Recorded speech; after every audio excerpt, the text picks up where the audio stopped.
أعوذ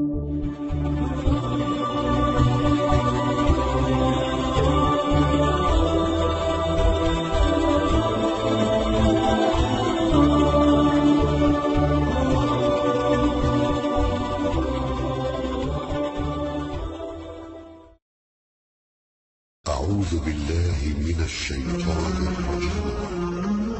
بسم الله الرحمن الرحيم.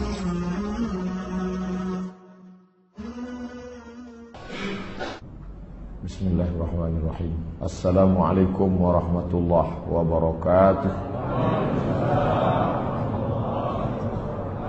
Alhamdulillah wassalatu wassalamu ala Rasulillah wa ala alihi wa sahbihi wa man tabi'ahu wa mawalah. Bapak-bapak, ibu-ibu, hadirin hadirat, alim ulama, cerdik pandai, tokoh masyarakat, yang besar tak dihimbau gelar, yang kecil tak disebut nama. Insyaallah kita semua hamba-hamba dimuliakan Allah Subhanahu wa taala. Amin ya rabbal alamin. Malam ini kita akan mengkaji biografi orang yang sudah membebaskan manusia min zulumatil jahli ila nuril ma'rifah, dari jahiliyah musyrik kepada cahaya tauhid, dari mulai sejak lahir sampailah meninggal dunia. Kita akan break sejenak saat salat Isya insyaallah. Nabi Ibrahim punya anak bernama Ishak. Ishak punya anak bernama Yakub. Yakub punya anak bernama Yusuf. Yusuf punya saudara bernama Yahuza. Cucu cicit Yahuza ini turun ke bawah, ada yang jadi nabi bernama Daud. Daud punya anak Sulaiman. Sulaiman bercabang dua ke kanan, Zakaria. Kemudian Zakaria punya anak Yahya. Habis. Kemudian jalurnya yang satu lagi dari Sulaiman tidak langsung punya anak bernama Imran. Imran punya anak bernama Maryam, dan Maryam punya anak bernama Isa. Habis. Jalur pertama. Nabi Ibrahim punya anak bernama Ishak. Ishak punya anak bernama Yakub. Yakub punya anak Bunyamin. Turun ke bawah berakhir pada Yunus. Ibrahim punya anak bernama Ishak. Ishak punya anak bernama Yakub. Yakub punya anak Yusuf. Yusuf punya saudara bernama Imran. Beda Imran di sini dengan Imran ayah Maryam. Imran punya anak bernama Musa, dan Musa punya adik saudara bernama Harun. Turun ke bawah Ilyasan. Ini nabi-nabi yang dikenal dengan Bani Israel. Israel nama lain dari Yakub. Yakub nama lainnya Israel. Cucu cicit dari Yakub itu disebut dengan Bani Israel. Sedangkan asal dari kata Yahudi adalah Ibrahim punya anak bernama Ishak. Ishak punya anak bernama Yakub. Yakub punya anak bernama Yusuf. Yusuf punya saudara Yahuza. Cucu cicit Yahuza disebut dengan Yahudi. Semua Yahuza Israel, tapi tidak semua Israel Yahudi. Sedangkan Muhammad sallallahu alaihi wasallam jalurnya bukan dari jalur sini, tapi bertemu pada Ibrahim. Jalurnya adalah Muhammad sallallahu alaihi wasallam punya ayah bernama Abdullah. Abdullah anak Abdul Muttalib. Abdul Muttalib anak Hashim. Hashim anak Abdi Manaf. Abdi Manaf anak Qusay. Qusay anak Kilab. Kilab anak Murah. Murah anak Ka'ab. Ka'ab anak Lu'ay. Lu'ay anak Ghalib. Ghalib anak Fihir. Fihir anak Malik. Malik anak Nadar. Nadar anak Kinanah. Kinanah anak Khuzaimah. Khuzaimah anak Mudrikah. Mudrikah anak Ilyas. Ilyas anak Mudar. Mudar anak Nizar. Nizar anak Ma'ad. Ma'ad anak Adnan. Adnan bukan nabi. Namanya dibuat warna. Apa warnanya ini?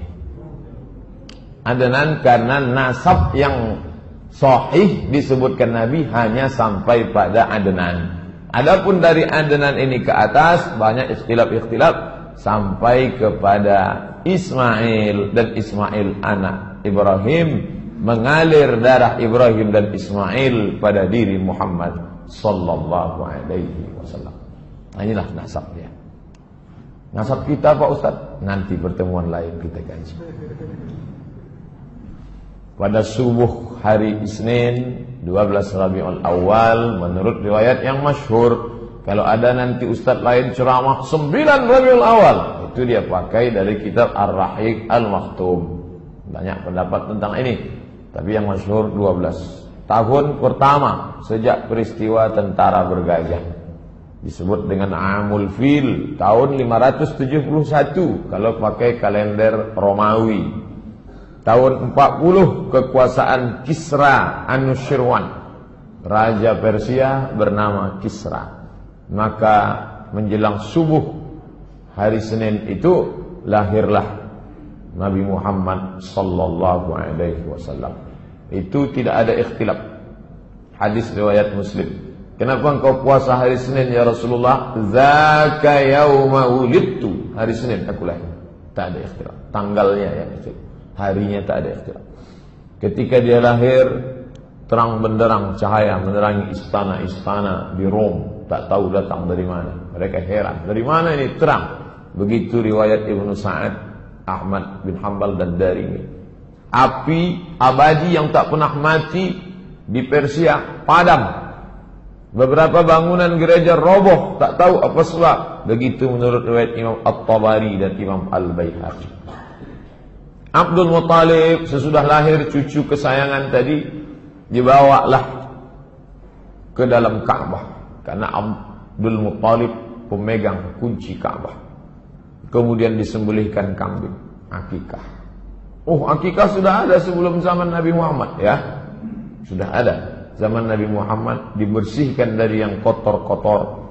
Mereka darah kambing itu diusapkan ke kepala anak yang baru lahir. Kotor, najis. Tapi setelah Islam datang dibersihkan, karena akikah ini sudah ada dalam syariat Nabi Ibrahim alaihissalam. Diberinya nama, yang memberi nama itu adalah Abdul Muttalib. Diberinya cucunya itu bernama Muhammad. Nama itu belum pernah dipakai sebelumnya. Dia dikhitankan pada hari ke-7, karena khitan sudah ada pada syariat datuk moyangnya Ibrahim.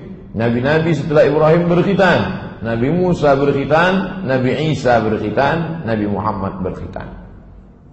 Nabi Isa berkhitan, Ustaz. Khitan. Siapa yang menghapuskan khitan dalam agama Nasrani? Paus bernama Saul, seorang laki-laki, merubah namanya menjadi Paulus. Dialah yang menghapuskan khitan. Kata dia, sejak Isa disalib, maka semua suci, tak perlu lagi berkhitan.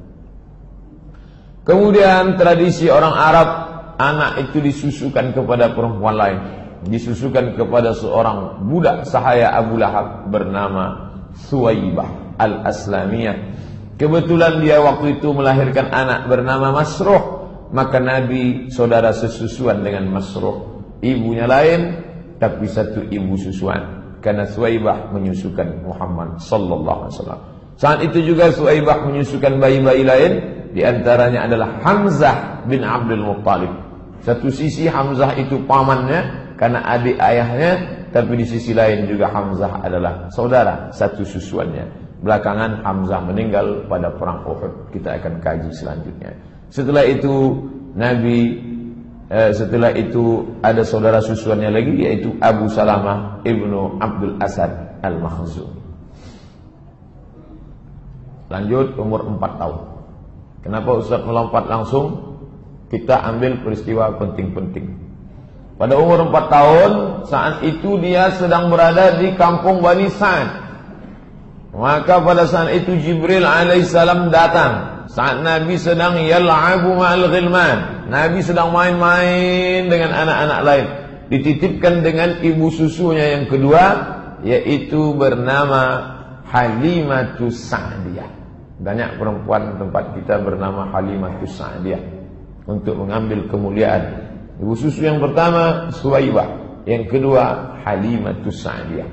Di kampung Bani Sa'ad. Ketika dia sedang main dengan anak-anak yang lain, tiba-tiba Jibril alaihissalam menarik tangan Nabi Muhammad, membuatnya pingsan, membelah dadanya, mengeluarkan jantungnya, kemudian dicuci. Inilah pertama kali dibedah oleh malaikat Jibril alaihissalam. Lalu kemudian anak-anak ini mengadu ke rumah. Apa kata anak-anak itu? Inna Muhammadan qad qutila. Muhammad sudah dibunuh. Anak-anak itu melihat, lari pulang ke rumah Ibu Halimah Sa'diyah. Muhammad sudah dibunuh. Lalu mereka datang lagi dan mereka lihat wajah Nabi SAW berubah raut wajahnya. Lalu mutaghayyirul laun, berubah raut wajahnya. Lalu kemudian Anas yang meriwayatkan hadis ini, Anas bin Malik berkata, wa qad kuntu ara athara dzalikal miqyad fi sadrihi. Mata kepalaku sendiri pernah melihat bekas terbelahnya dada Nabi itu fi sadrihi, di dada Nabi. Jadi bukan fiksi, bukan makna kiasan, tapi memang betul nyata. Anas bin Malik yang pernah menjadi pembantu Nabi selama 10 sinin. Khadimtun Nabi 10 sinin. Aku menjadi pembantu Nabi 10 tahun. Membawakan air mandi Nabi, membawakan terompah Nabi, dan pernah dia melihat Nabi berbuka baju, nampaknya bekas itu di dada Nabi sallallahu alaihi wasallam. Lalu Halimah Sa'diyah merasa takut. Khasyitu, aku khawatir ini anak ini ada apa-apanya. Daripada dia nanti meninggal dunia di tanganku, maka aku kembalikanlah kepada ibunya, dikembalikanlah kepada ibu kandungnya Aminah bersama ibu Aminah hingga berusia 6 tahun. Lalu Aminah merasa perlu membawa anak ini untuk ziarah ke makam ayahnya yang sudah meninggal dunia ketika berdagang ke negeri bernama Yathrib. Lalu kemudian dibawalah anak berumur 6 tahun ini. Kira-kira anak umur 6 tahun sekarang baru masuk sekolah dasar. Anak ibu, anak bapak yang umur 6 tahun lebih kurang begitulah usia Nabi Muhammad sallallahu alaihi wasallam. Dibawa berziarah ke makam ayahnya. Lalu kemudian dalam perjalanan pulang, hatta matat, meninggal Aminah di sebuah kampung bernama Abwa baina Makkah wal Madinah, terletak antara kota Makkah dan kota Madinah. Pulanglah Nabi sallallahu alaihi wasallam, pulang dari ziarah ke makam ayah. Baru saja menemukan makam ayah, hilang pula ibu. Pulang dalam keadaan yatim piatu. Umur 6 tahun Muhammad sallallahu alaihi wasallam. Pulang ke kota Makkah dengan pembantu yang ikut bersama mereka saat itu. Lalu kemudian diserahkan kepada datuknya bernama Abdul Muttalib. Abdul Muttalib bangsawan Quraisy. Kalau dia mau duduk di samping Ka'bah, maka sudah disiapkan yudha'u firash li Abdul Muttalib. Ini tepi Ka'bah dan disiapkan di situ kasur untuk tempat duduk Abdul Muttalib. Anak-anaknya satu pun tak ada yang berani. Anak Abdul Muttalib laki-laki 10 orang. Abbas bin Abdul Muttalib, Abu Lahab bin Abdul Muttalib, Hamzah bin Abdul Muttalib, Abdullah bin Abdul Muttalib, Abu Talib bin Abdul Muttalib. Itu yang 5 itu yang masyhur. Abu Lahab kafir masuk neraka, Hamzah masuk Islam, Abu Talib ayah Ali bin Abi Talib, Abbas bin Abdul Talib ayah Abdullah bin Abbas, dan ayah Nabi Muhammad SAW. Adapun yang 5 lagi tidak masyhur, 5 perempuan. Satu pun anak laki-laki ini tak berani duduk di situ. Tapi kalau sudah datang Nabi Muhammad SAW, duduk Nabi di kasur itu bebas, cucu kesayangan. Bapak yang sudah punya cucu bisa membayangkan cucu enak saja duduk memegang kepala datuk karena ayahnya sudah meninggal dunia. Dan ketika Nabi Muhammad duduk di atas kasur itu, paman-pamannya menariknya. Lalu kemudian apa kata Abu Abdul Muttalib? Kata Abdul Muttalib, da'u, biarkan ibni hadza, anakku ini, biarkan dia. Wallahi, demi Allah, inna lahu lasya'nan, sesungguhnya nanti cucuku ini punya kedudukan yang luar biasa. Mungkin batinnya sudah melihat. Inna lahu lasya'nan. Summa yajlisu ma'ahu, duduklah Datuk Abdul Muttalib bersama cucu kesayangan ala firashihi, di atas kasur, wa yamsah zahrahu, diusapnya pundak cucunya itu, disapunya pundak cucu kesayangan, wa yasurruhu, kemudian dia senang, wa yusirruhu ma yarahu yasna, dibiarkannya cucunya itu berlari-lari. Saat itu Nabi SAW diasuh, dibesarkan. Kemudian pada umur 8 tahun 2 bulan 10 hari meninggal pula lah datuknya Abdul Muttalib. 2 tahun, 6 tahun meninggal ibu, diasuh oleh datuk. Umur 8 tahun 2 bulan 10 hari meninggal Abdul Muttalib. Begitu diriwayatkan oleh Imam Ibn Ishaq. Lalu kemudian diasuh oleh, irtahala bihi Abu Talib, dibawa oleh pamannya bernama Abu Talib. Ketika itu umurnya 12 tahun. Meninggal Abdul Muttalib, maka berpindah ke asuhan paman bernama Abu Talib. Abu Talib pedagang.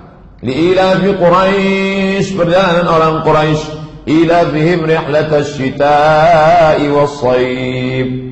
Musim dingin syita, mereka pergi ke Yaman. Musim panas, mereka pergi ke negeri Syam. Dalam perjalanan itu sampai mereka ke sebuah negeri bernama Busra. Kemudian mereka berhenti untuk bernaung. Keluarlah pendeta dari gereja itu bernama Bahira. Apa kata Bahira? Hadza sayyidul alamin. Ini anak ini sayyidul alamin, pemimpin semesta alam. Lalu kemudian heranlah Abu Talib, kenapa pendeta ini tiba-tiba keluar? Zaman itu pendeta tak ada keluar. Pendeta hanya di dalam gereja saja. Lalu kemudian dia tanya, kenapa kamu mengatakan begitu? Ma ilmuka bidzalik? Dari mana kamu tahu itu? Apa kata Bahira? Innakum hina ashraftum minal aqabah. Ketika kamu tadi berada di atas bukit mau turun ke bawah, aku melihat lam yabqa hajarun wala syajarun illa kharra sajida. Semua pokok kayu dan batu-batu bersimpuh sujud. Wala yasjudani illa linabiyyin. Itu pokok kayu dan batu tidak sujud kecuali hanya kepada Nabi. Wa inni a'rifuhu bi khatimin nubuwah. Aku mengetahui itu dari khatim, stempel kenabian. Lalu kemudian, wa inna najiduhu fi kutubina. Kami sudah melihat tanda-tanda itu di dalam kitab suci kami. Pendeta Bahira memuliakan, disambutnya bidhiyafah sebagai tamu. Lalu kemudian sa'ala Abu Talibin ayyaruddahu. Hai Abu Talib, antarkanlah anak ini pulang ke Makkah. Jangan kau bawa dia ke negeri Syam. Heran Abu Talib, kenapa saya bawa? Dia bantu-bantu saya dagang. Ini keponakan saya. Kalau saya bawa ke negeri Syam, kenapa? Karena di negeri Syam itu khaufan alaihi minar Rum wal Yahud. Karena di sana ada orang Romawi Yahudi yang memang sudah menunggu-nunggu Nabi terakhir. Kalau mereka lihat ternyata bukan dari keturunan Yahudi, mereka akan membunuhnya. Maka Bahira mengatakan, bawalah dia pulang. Saat itu umur Nabi 12 tahun. Masuk umur 20. Pada ketika dia berumur 20, maka pada saat itu terjadi perang besar di sebuah pasar bernama Uqas, pasar Uqas. Perang antara Kinanah dan Quraisy. Suku besar, darah biru Quraisy berperang dengan Kinanah di pasar Uqas. Penyebabnya, salah seorang suku Kinanah membunuh 3 orang suku Qais. Maka disebut perang Al-Fijar karena mereka melanggar larangan perang di bulan haram. Nabi SAW ikut perang itu, menyiapkan anak panah untuk paman-pamannya. Anak panah yang panjang, di pangkalnya diberi bulu ayam, ujungnya diberi timah besi, seperti kita kemarin Sabtu Senin. Yang Nabi SAW menyiapkan itu. Inilah perang pertama yang diikuti Nabi SAW dengan paman. Pekerjaan Nabi sehari-hari, Nabi mengembalakan kambing Bani Sa'ad. Bani Sa'ad suku yang besar, kambing mereka banyak, dan Nabi SAW mengembalakan kambing-kambing itu. Dan kemudian setelah itu Nabi berdagang bernama Sa'ib bin Abi Sa'ib Al-Makhzumi. Nabi tidak punya barang dagangan. Barang dagangan milik orang, pemodal, orang kaya, dibawakan dagang ke Yaman, pergi ke negeri Syam. Negeri Syam itu sekarang sudah menjadi 4 negara: Suriah, Lebanon, Palestina, Yordania. Lalu kemudian pada musim dingin mereka turun ke bawah, pergi ke Yaman. Jadi kalau dihitung sekarang, dagang Nabi itu Yaman, Saudi Arabia, Yordania, Suriah, Lebanon, Palestina. 6 negara, ekspor impor. Jadi jangan bayangkan Nabi jualan antar kelurahan. Nabi itu luar biasa, bersama As-Sa'ib bin Abi Sa'ib Al-Makhzumi. Umur 25 tahun. Di antara pemilik barang yang dibawakan Nabi barang-barangnya adalah seorang perempuan bernama Khadijah binti Khuwailid. Imra'atun, seorang perempuan, tajiratun, kaya, zata syarafin, mulia, wa malin, banyak harta. Banyak yang sudah meminang dia, tapi dia tak ada terima. Lalu kemudian setiap kali barang ini dibawa, laku keras. Maka dia heran, dia cari informasi, siapa yang membawa barang yang laku ini? Ternyata yang membawa itu ada seorang anak muda berusia 25 tahun bernama Muhammad sallallahu alaihi wasallam. Lalu kemudian Nabi sallallahu alaihi wasallam itu digambarkan sebagai anak muda yang menarik, mulia, cerdas, rasional, jujur, amanah. Jadi kalau ada anak muda sekarang begini sifatnya, inilah umat Muhammad SAW. Jadi kalau dia lesu, bawaannya mau mati aja, mandi malas, bangun jam 9 pagi, itu bukan umat Muhammad SAW. Banyak sudah anak-anak muda penguasa mau meminang Khadijah, tapi tidak terima. Memang dia sudah tua, tapi karena orang kaya, duitnya banyak, nampak muda. Macam sekarang lah, banyak nampak muda. Itulah. Lalu kemudian Khadijah menyampaikan pesannya kepada perempuan bernama Nafisah binti Munabbih. Nafisah, tolong kau sampaikan ke Muhammad, kalau dia mau, aku mau menikah dengan dia. Ini dalil perempuan kalau nampak laki-laki itu soleh, jangan sia-siakan. Karena orang baik tak datang 2 kali. Nampak laki itu baik, bilanglah aku mau. Tapi jangan lewat SMS. Lewat SMS nanti tunjukkannya ke orang lain. Tengok.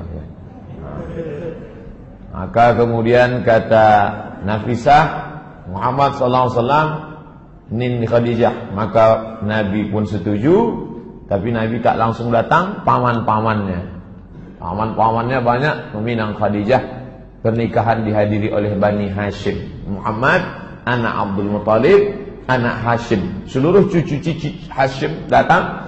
Dan para pembesar Mudhar, maharnya 20 ekor onta.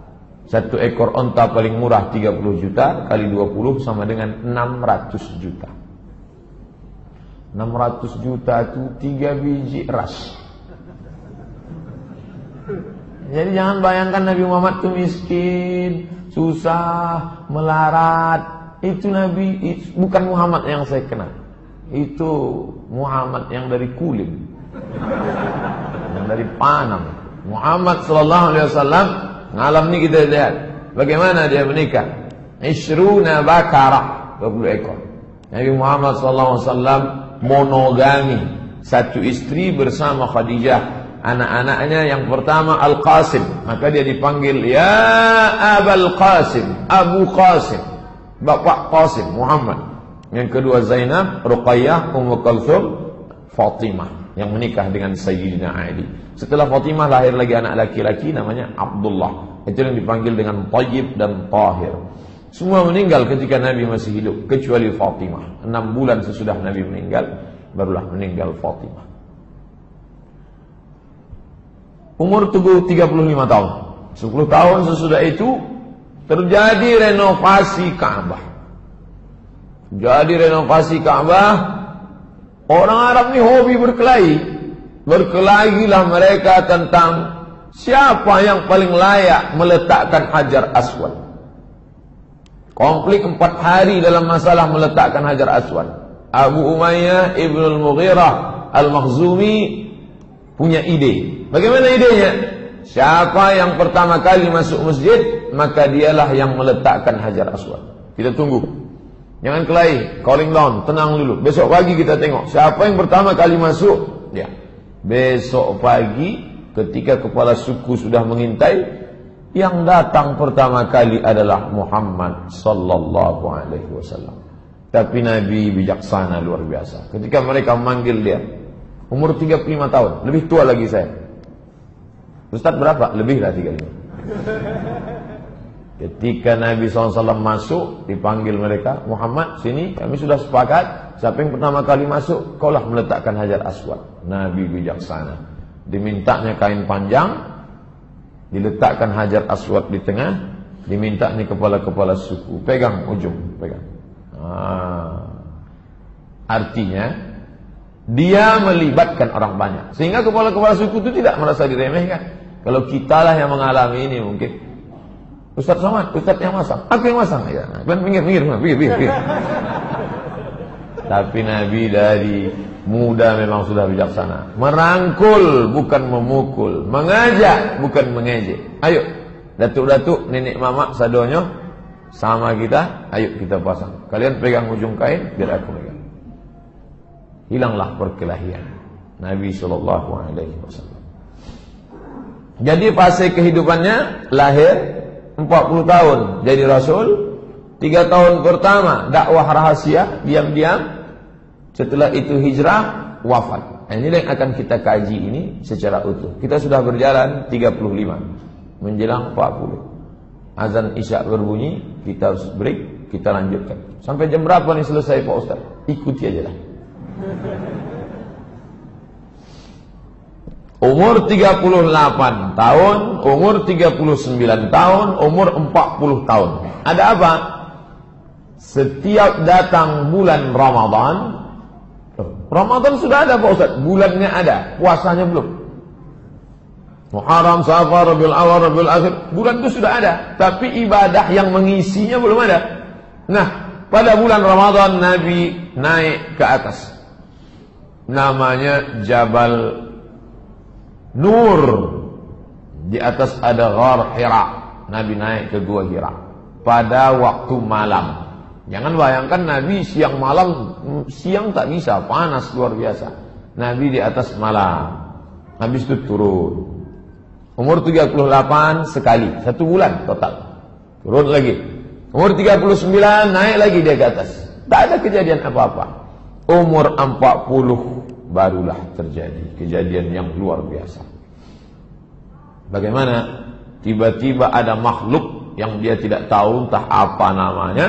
Makhluk itu kemudian memeluk dia erat, mengatakan, "Iqra, baca." Kata dia, "Ma'ana biqari." Aku tak bisa membaca. "Ma'ana biqari." Aku tak bisa membaca. Apa yang mesti ku baca? Sampai 3 kali. Sampai akhirnya makhluk itu membaca, "Iqra bismi rabbikal ladzi khalaqa. Khalaqal insana min 'alaqin. Iqra wa rabbukal akramul ladzi 'allama bil qalam. 'Allamal insana ma lam ya'lam." Turun Nabi dalam keadaan menggigil ketakutan, lalu kemudian zammiluni, selimuti aku. Lalu kemudian Khadijah menyelimuti dia. Dia cerita tentang ini, Khadijah menenangkan dia. Itu bukan apa-apa. Tidak mungkin, karena engkau orangnya baik, menyambung silaturahim.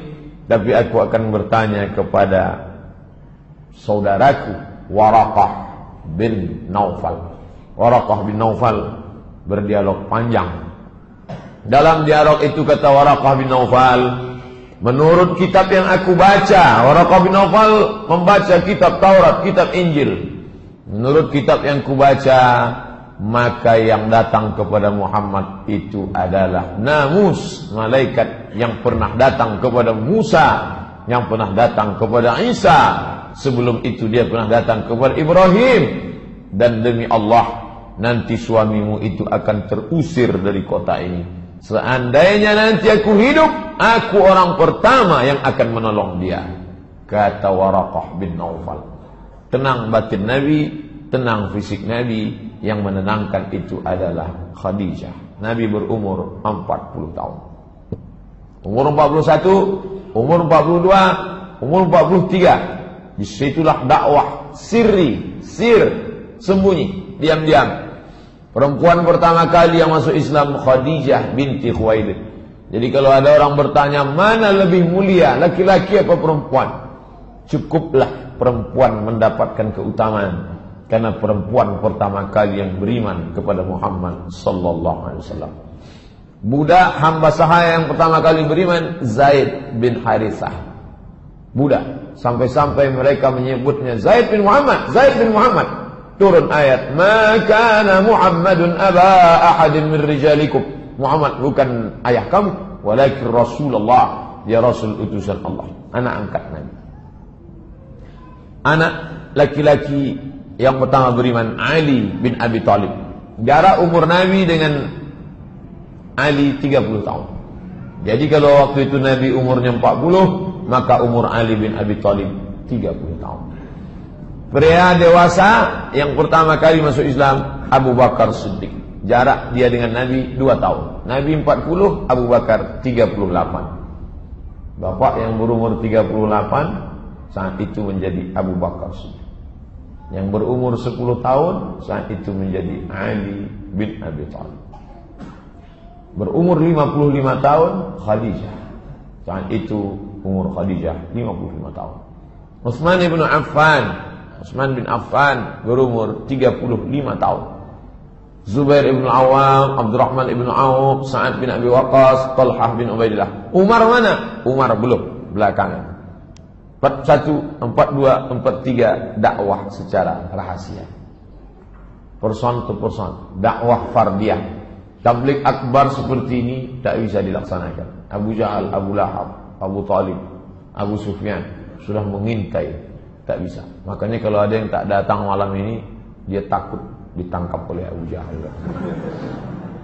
Kau kenapa tak pernah datang pengajian ke masjid? Aku masih 3 tahun pertama, 41, 42, 43. Kita masih kasihan. Belum bisa kita tabligh akbar. Umur 44 tahun, ini tak ada tawar-menawar, dakwah mesti terang-terangan. Nabi mengundang para pembesar Bani Hashim. Muhammad anak Abdullah, Abdullah anak Abdul Muttalib, Abdul Muttalib anak Hashim, cucu cicit Hashim diundangnya semua, paman-paman dia. Dan anak Abdul Muttalib, semua berjumlah 45 orang. Nabi Muhammad naik ke atas bukit Safa, kumpulkannya semua paman-pamannya. Lalu dia tanyakan kepada mereka, seandainya ku katakan di belakang bukit Safa ini, di belakang bukit Safa ada bukit besar Jabal Abi Qubais. Jabal Abi Qubais itu sekarang dipotong, ada istana Raja Fahad di atas. Seandainya ku katakan di belakang bukit besar ini ada pasukan yang akan menyerang kita, apakah kalian percaya? Kami percaya ya Muhammad. Sadaqnaka, kami percaya. Kenapa?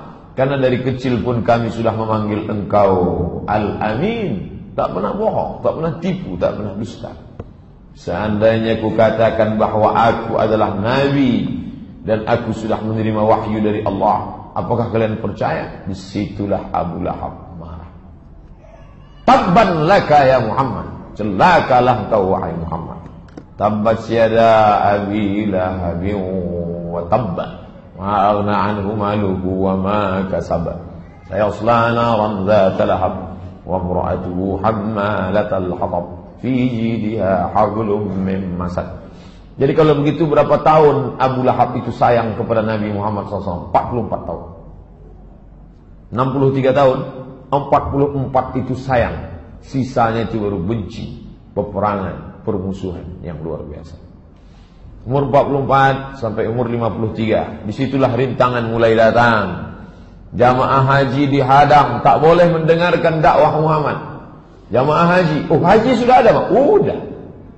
Abu Jahal, Abu Lahab itu haji Abu Lahab. Cuman tak ditulis. Seandainya ditulis tabbat yada haji Abi Lahab wa tab. Itu haji-haji semua itu. Makanya kalau ada Pak Ustaz berat kami ke masjid ini, tak disokong oleh tokoh masyarakat haji anu haji ini. Haji Abu Jahal itu. Diejek. Nabi SAW diejek, ditertawakan, dibunuh karakter Nabi dengan kata-kata apa? Sahir, tukang sihir, majnun, gila, kadzab, pembohong, asatirul awalin, dongeng nenek moyang. Pertama, tembak karakternya. Jangan bunuh orangnya, bunuh karakternya. Masyarakat dihadang untuk mendengarkan dakwah dengan isu-isu, dari muncul siksaan fisik. Ini keempat cara ini terjadi pada dai-dai sekarang. Orang tak boleh dengar pengajian, diembargo, karakter sifat dibunuh, isu tak mempan, baru fisik. Paman Utsman bin Affan digulung dengan tikar, tikarnya dari anyaman tepung, anyaman pohon korma, digulung, diikat, digantung, dihidupkan api di bawah.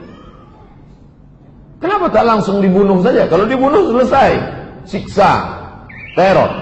Alhamdulillahirabbil alamin wassalatu wassalamu ala asyrafil anbiya wal mursalin wa ala alihi wa sahbihi wa man tabi'ahum ila yaumil qiyamah.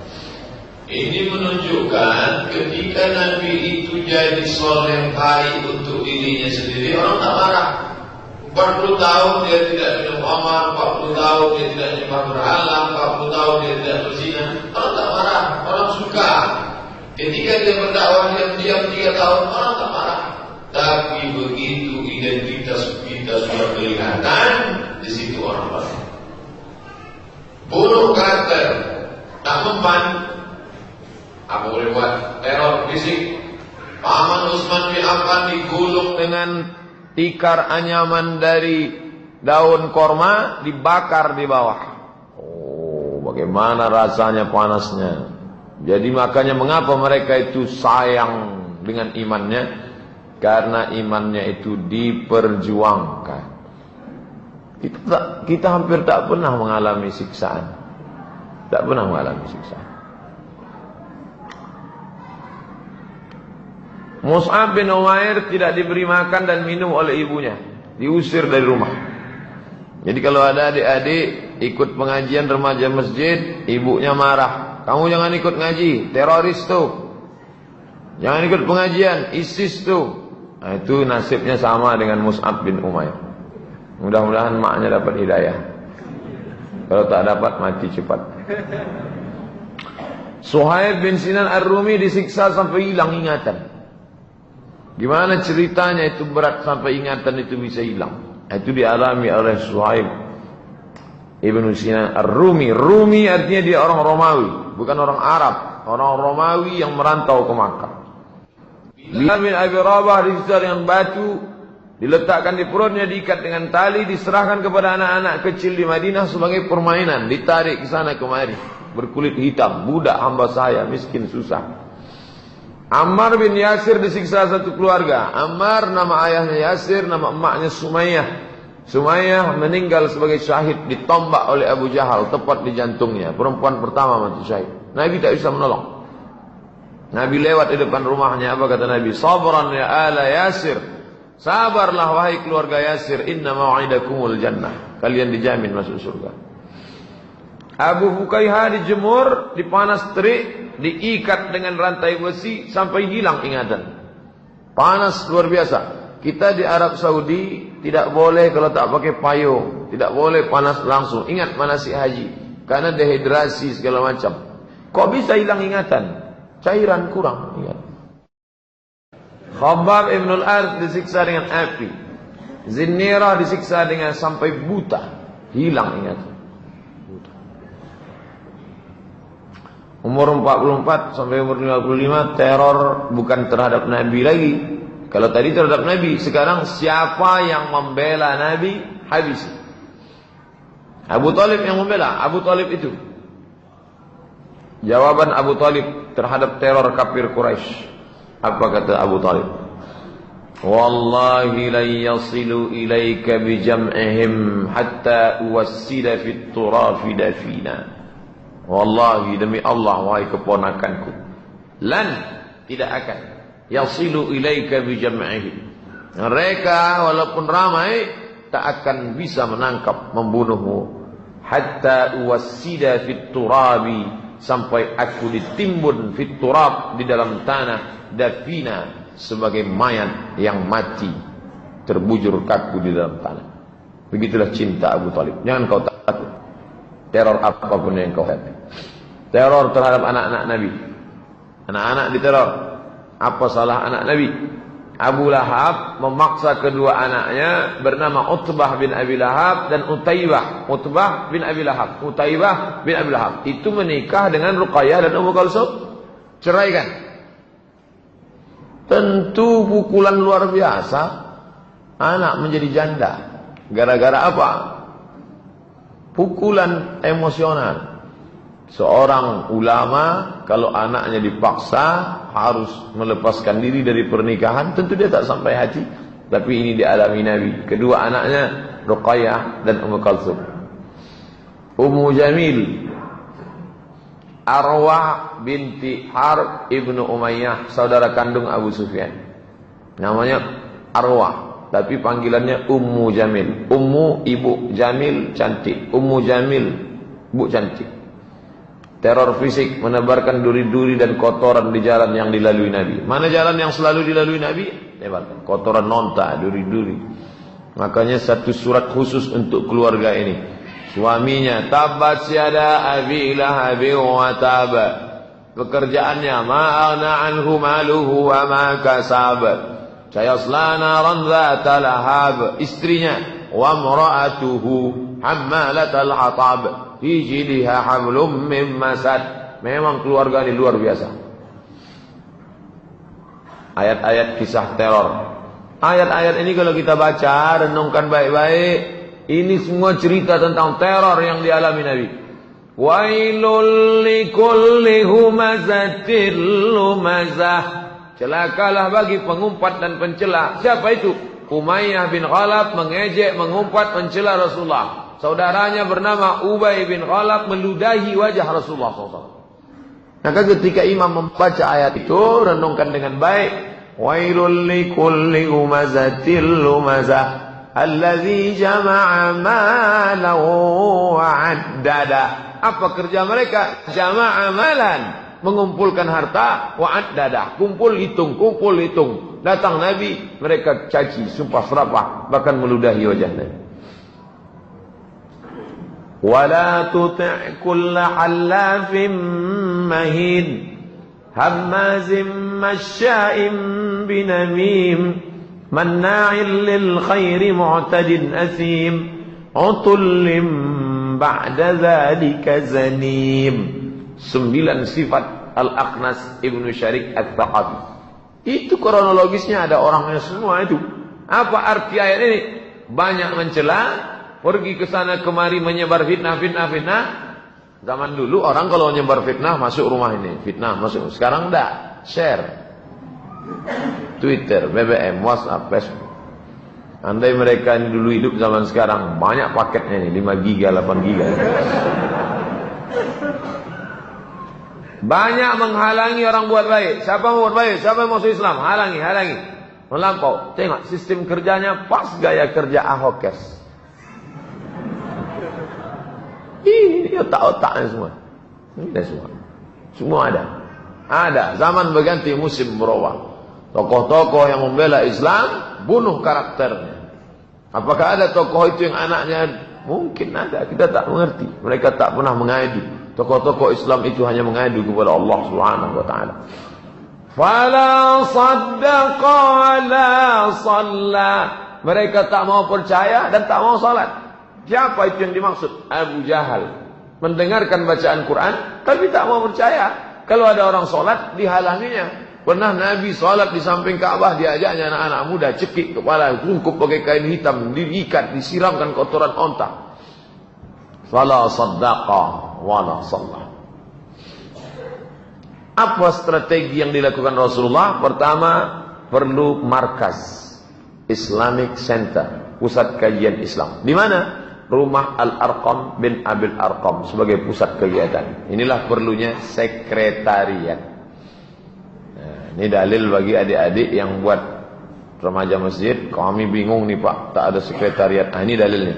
Sekretariat Irma, FSRMM, Sekretariat Fodamara. Nah, dari ini dalilnya. Minta mereka dapat satu, bersedekah rumah Al-Arqam bin Abil Arqam. Dua, mencari peluang baru. Amati, mikir, kira-kira kemana kita pindah? Dunia ini tak sempit, luas. Maka muncullah ide sebagian sahabat mengungsi ke Habasyah. Habasyah itu Abyssinia. Di mana itu sekarang? Ethiopia, Afrika. Dari Makkah menyeberang turun ke Yaman, dari Yaman nyeberang Laut Merah, Djibouti, dari Djibouti masuk. Kalau ke atas Mesir, dari Makkah naik ke Yordania, menyeberang Laut Merah ke Mesir. 2 hari 2 malam naik kapal laut. Mereka dulu naik onta, menyeberang laut, naik bahtera. Umur 45 tahun Nabi hijrah ke Habasyah, Ethiopia. Bulan Rajab tahun ke-5 kenabian. 12 orang laki-laki, 4 orang perempuan. Ketuanya Utsman bin Affan dan istrinya bernama Ruqayyah. Istri Nabi, anak Nabi yang dipaksa cerai dari anak Abu Lahab, dinikahi oleh Utsman. Mereka hijrah 12 orang. Tak tahan lagi di Makkah. Luar biasa tekanan. Maka cari tempat baru. Mana? Hijrah.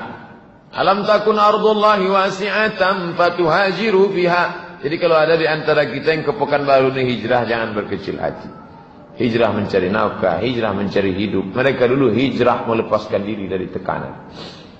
Hijrah kedua, ini lebih banyak, 83 laki-laki, 19 orang perempuan. Rombongan kedua hijrah ke Habasyah.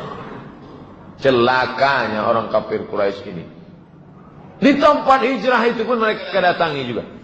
Bayangkan itu jauhnya, dari kota Makkah turun ke Yaman 1 bulan naik onta, masirata syahrin, menyeberang Laut Merah, masuk ke Djibouti, masuk ke Afrika. Mereka ikut juga datang.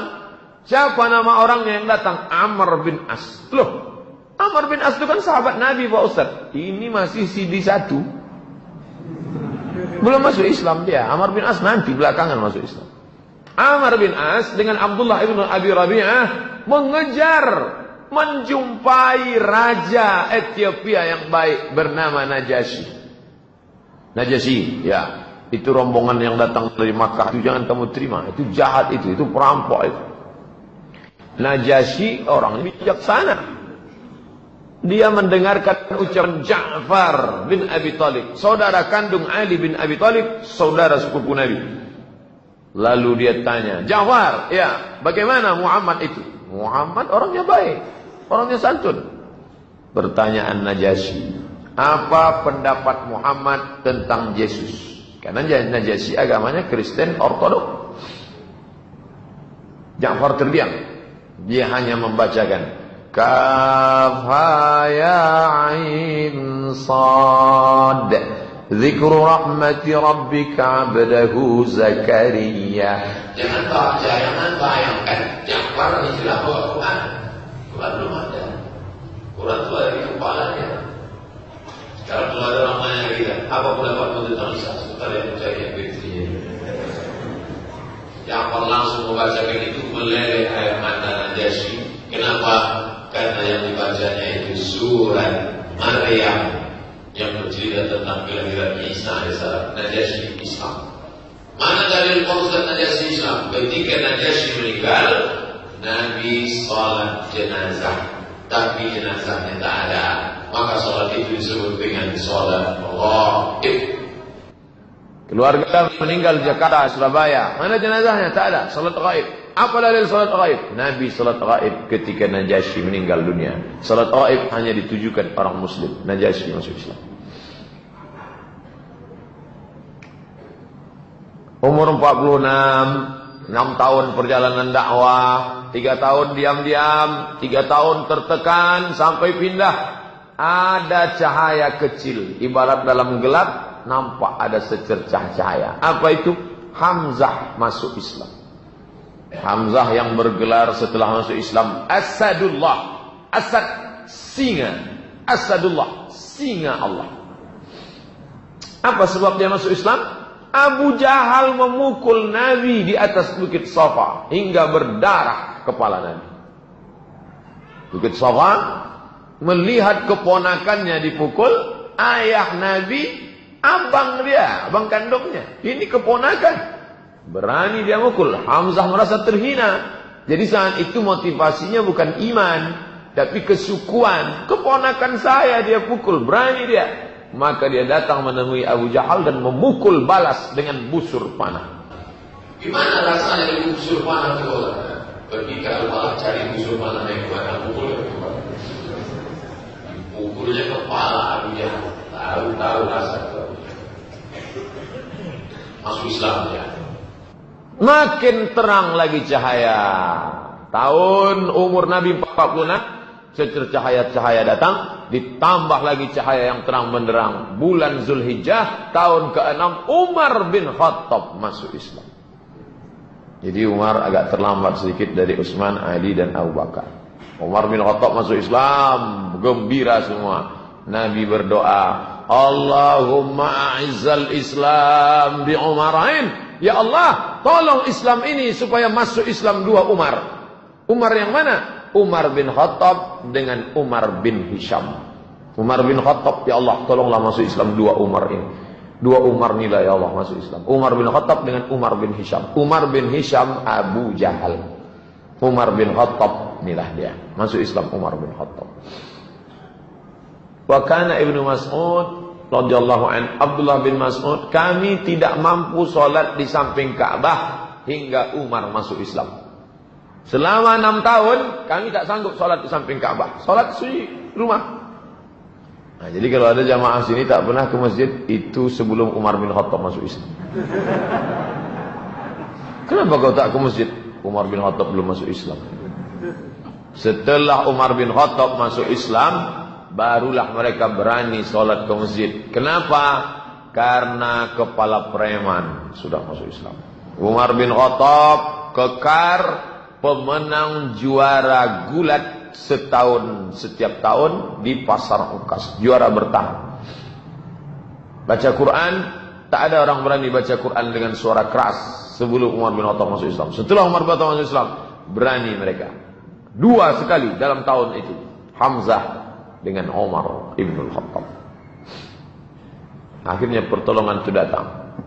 Mulailah, kalau tidak bisa dengan cara keras, kalau cara keras, ini singa Allah sudah siap, Umar sudah siap, Hamzah sudah siap, maka dengan cara lunak, tawaran damai. Cerita berganti, musim berubah. Dari dulu sampai sekarang cara itu begitu saja. Isu, teror, kalau tak mempan, tawaran. Mahkota, harta, wanita.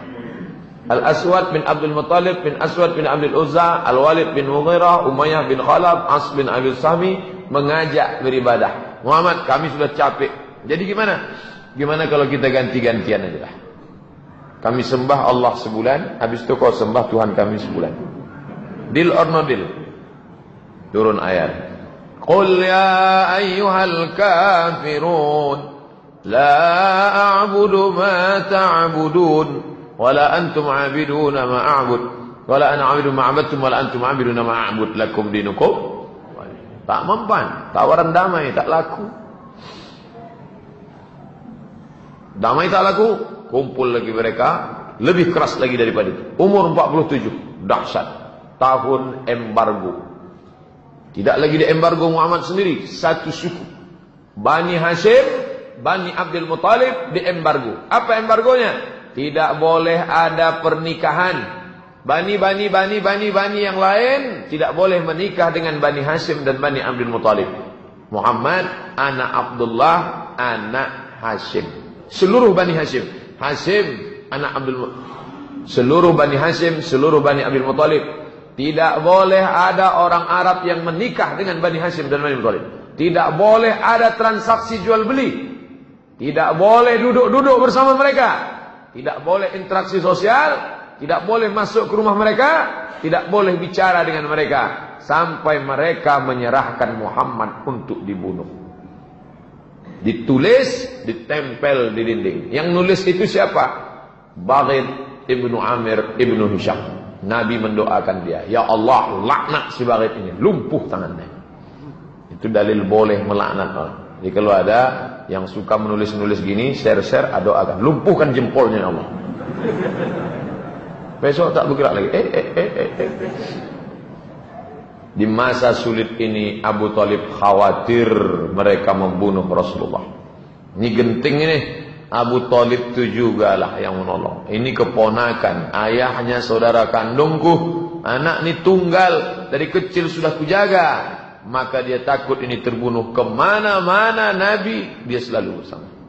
Sampai tempat tidur Nabi pun dijaga. Begitu cinta Abu Thalib. Dia memerintahkan Rasulullah agar tidur di tempat tidur. Muhammad jangan tidur sendiri. Umur Nabi sudah 47 tahun. Kau tidur di sini karena mungkin mereka akan mengutus pembunuh di tengah malam. Dia perintahkan anak-anaknya mengawal Rasulullah. Anak-anakku, Ali, Ja'far, yang lain, kawal saudara kalian ini. Karena Nabi SAW tak punya saudara kandung laki-laki. Ali bin Abi Thalib itulah saudara dia. Ja'far bin Abi Thalib itulah dia. Anak-anak inilah juga. Umur 50, 3 tahun lamanya embargo itu. Kertas embargo tersobek. Hisham ibnu Amar dari Bani Amir ibnu Lu'ay, dialah yang merobek kertas itu. Apa ini kata dia? Dia cabut. Lalu kemudian apa hubungan dia dengan Nabi? Lagi-lagi hubungan darah. Ibunya bernama Atikah binti Abdul Muttalib. Abdul Muttalib kakeknya Nabi. Berarti kalau begitu makcik Nabi SAW. Mak dia makcik Nabi. Masih keluarga Nabi SAW. Hubungan darah. Bangkit emosinya, dia marah, dia cabut itu. Habis embargo, cara lunak lagi. Lobi-lobi kafir musyrik kepada Abu Thalib. Abu Thalib ini kuncinya. Maka kalau dia sudah tunduk, tunduk. Maka mereka mulai terus datang merayu dengan segala macam merayu. Ternyata ujian sekarang tidak datang dari kafir musyrik, tapi ujian datang dari Allah Subhanahu wa taala. Selama ini kalau susah tempat bergantung Khadijah, tempat mengadu Khadijah. Kalau tak Khadijah, Abu Thalib, Abu Thalib Khadijah. Di saat yang sama kedua-dua tempat bergantung itu patah. Putus. Tak ada lagi tempat mengadu. Kedua tempat berpegang itu patah. Abu Thalib dan Khadijah wafat. Maka tahun itu disebut dengan Amul Huzn. Tahun duka cita. Apa hikmah di balik ini? Jangan bergantung kepada manusia. Allah ingin supaya kita hidup ini hanya bergantung kepada Dia. La haula. Bergantung kepada paman, paman mati. Bergantung kepada istri, istri meninggal. Bergantung kepada harta, harta binasa. Bergantunglah kepada Dia. Idza dhaqat 'alaika dunya, kalau sempit dunia maka katakan ya Allah. Apa sulitnya Allah menolong Nabi Muhammad? Mudah. Innama amruhu idza arada syai'an ayyaqula lahu kun fayakun. Kenapa dia buat kehidupan Nabi ada naik, ada turun? Supaya kita hidup ini manusiawi, bukan hidup malaikat. Hidup kita ini hidup manusia, bukan hidup malaikat di surga. Nabi menikah dengan Saudah binti Zam'ah. Selama dengan Khadijah 50 tahun umurnya, 25 tahun lajang, 25 tahun menikah, monogami, istrinya tunggal. Tak pernah menikah dengan perempuan lain. Setelah meninggal Khadijah, menikah dia dengan Saudah binti Zam'ah. Itu pun janda karena suaminya bernama Sakran ibnu Imran, wafat di Habasyah. Ini perempuan dia nikahi, Rasul menikahinya. Sedih di atas sedih. Pergi Taif. Di Taif ada suku Saqif. Dengan harapan orang Saqif mau menerima dakwah. Datang ke sana, ayolah kalian masuk Islam, aku Muhammad SAW. Jadi tidak tablik akbar, tapi ini tablik akbar ini datang belakangan. Dakwah person to person, ngobrol, cerita, menawarkan Islam. Tapi apa yang terjadi? Mereka melempar Nabi SAW, mengusir, melempar, dilempar mereka dengan batu, dengan tolang onta, dengan kotoran, dengan duri. Akhirnya meleleh darah dari pelipis Nabi, bersembunyi Nabi di balik bukit. Inilah doa yang dia baca. Allahumma ya Allah, ilaika asku dha'afa quwwati, kepada Engkau saja aku mengadukan kelemahanku, wa qillata hilati, ketidakberdayaanku, wa hawani 'alan nas. Sekarang ini aku betul-betul hina di hadapan manusia. Ya arhamar rahimin, anta rabbul mustad'afin. Engkau Rabb, tempat mengadu, tempat meminta semua orang yang lemah. Wa anta rabbi, engkau Rabbku. Ila man takiluni ila ba'idun yatajahhamuni. Kemana lagi aku bersandar kalau bukan kepada engkau? Apakah ke tempat yang jauh, tempat aku merasa asing? Am ila aduwin malaktahu amri. Apakah kepada musuh? Tak mungkin ya Allah. Illam yakun bika alayya radun fala ubali. Andai engkau tidak murka kepadaku, asalkan jangan engkau saja yang marah, seisi dunia marah, fala ubali, aku tak peduli ya Allah. Walakin afiyatuka ya awsa'li. Yang paling penting adalah rahmat dan ampunanmu ya Allah. A'udzu bi nuri wajhika alladhi asyraqat lahu dhulumat. Aku berlindung kepada engkau dengan cahaya kemuliaanmu yang dapat menerangi segala yang gelap. Wa salaha alaihi amrud dunya wa salaha alaihi amrud dunya wal akhirah min an tunzala bi ghadabuk aw yahillu alayya sahatuk lakal utba hatta tarda wala haula wala quwwata illa bi. Selesai doa itu dia ucapkan, datanglah malaikat penjaga segala bukit, malakul jibal. Apa kata malaikat? Ya Muhammad, tunjukkan mana bukit yang paling besar, biar kutimpakan ke suku Saqif. Darah masih menetes, doa baru selesai, datang malaikat. Mana yang paling besar ya Muhammad, biar kutimpakan kepada mereka. Apa kata Nabi? Bal arju ayyukhrijallahu min aslabihim man ya'budullaha wahdahu la yusyriku bihi syai'a. Semoga Allah mengeluarkan dari tulang sulbi mereka anak-anak yang menyembah Allah, tak mempersekutukan Allah. Bayangkan, darah sedang menetes, tiba-tiba malaikat datang. Bukit mana? Abdul Somad, bukit mana? Saya tunjuk, itu. Nabi malah mendoakan, keluarkan dari tulang sulbi mereka. Ayahnya jahat, datuknya jahat, tapi cucunya kan tidak. Keluarkan. Doa Nabi dikabulkan Allah. Taif itu sekarang 100% muslim. Nama-nama suku yang menolak. Ini daftar yang menolak. Menolak semua. Nabi datang ke sini tolak, datang ke sini tolak, datang ke sini tolak. Semua ini didatangi Nabi satu-satu. Karena mereka ini masyarakatnya kesukuan. Datang kepada suku ini tolak, datang suku ini tolak. Pelipur lara. Setelah jatuh sejatuh-jatuhnya, meninggal paman, meninggal istri, jatuh, hina, dinaikkan Allah. Subhanallazi asra bi'abdihi layla minal masjidil haram ilal masjidil aqsa alladzi barakna hawlahu linuriyahu min ayatina innahu was-sami'ul basir. Isra. Ini Mi'raj. Ini ayat Isra, ini ayat tentang Mi'raj. Isra Mi'raj satu sisi membahagiakan, di sisi lain makin menjatuhkan, karena mereka menuduh Nabi gila. Beberapa orang menerima dakwah, mereka di luar Makkah. Suhail ibn Samit, Iyas ibn Mu'adz, Abu Dzar al-Ghifari. Ini yang terkenal. Abu Dzar al-Ghifari, Tufail ibn Amr ad-Dausi, dan Dimas al-Azdi. Ini Dimas al-Azdi. Mereka masuk Islam, tapi bukan orang Makkah. Orang datang dari jauh, mendengar berita, datang.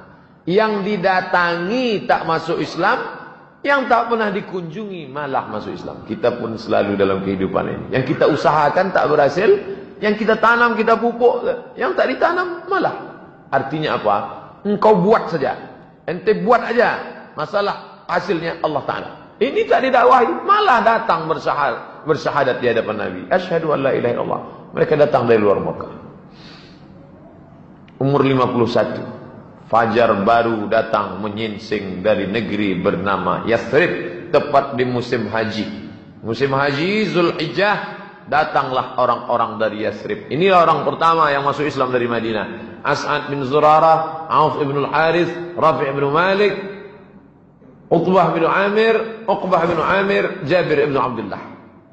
Nah, ini mereka datang. Mereka sudah lama dengar tentang Nabi Muhammad, berita-berita, pas musim haji, mereka datang. 8 hari 8 malam mereka naik onta sampai ke Makkah. Dan pada saat di Aqabah, Ini mereka bulan Syawal tahun ke-11 kenabian. Nah, ini mereka masuk Islam. Lalu kemudian di umur 51 ini Nabi menikah dengan Aisyah. Menetap bersama baru pada setelah hijrah. Menikahnya sebelum hijrah. Umur 52. Umur 52 Nabi SAW ini bai'at Aqabah. Kenapa disebut dengan bai'at Aqabah? Karena terjadinya di tempat melontar jumrah Aqabah. Musim haji tahun ke-12 kenabian. Terdiri dari 12 orang. 5 orang yang hadir di tahun yang lalu. Yang 5 tahun lalu ditambah lagi yang 7 ini. Tahun lalu ada ini, yang 5, 1 tak ikut. Ditambah lagi 7. Dengan itu 12 orang. Rasulullah mengutus Mus'ab bin Umair ke Madinah. Setahun sebelum Nabi pindah, sudah diutusnya orang duluan. Namanya Mus'ab bin Umair. Mus'ab, pergi ente ke Madinah. Dengan 12 orang ini, ajarkan mereka Islam. Jadi jangan bayangkan Nabi datang ke Madinah, kata orang Jawa, ujuk-ujuk. Tak ada angin, tak ada hujan, tiba-tiba datang. Dah, penuh dengan persiapan. Tahun pertama, nih. Tahun kedua, nih. Diutus. Ini bunyi teksnya.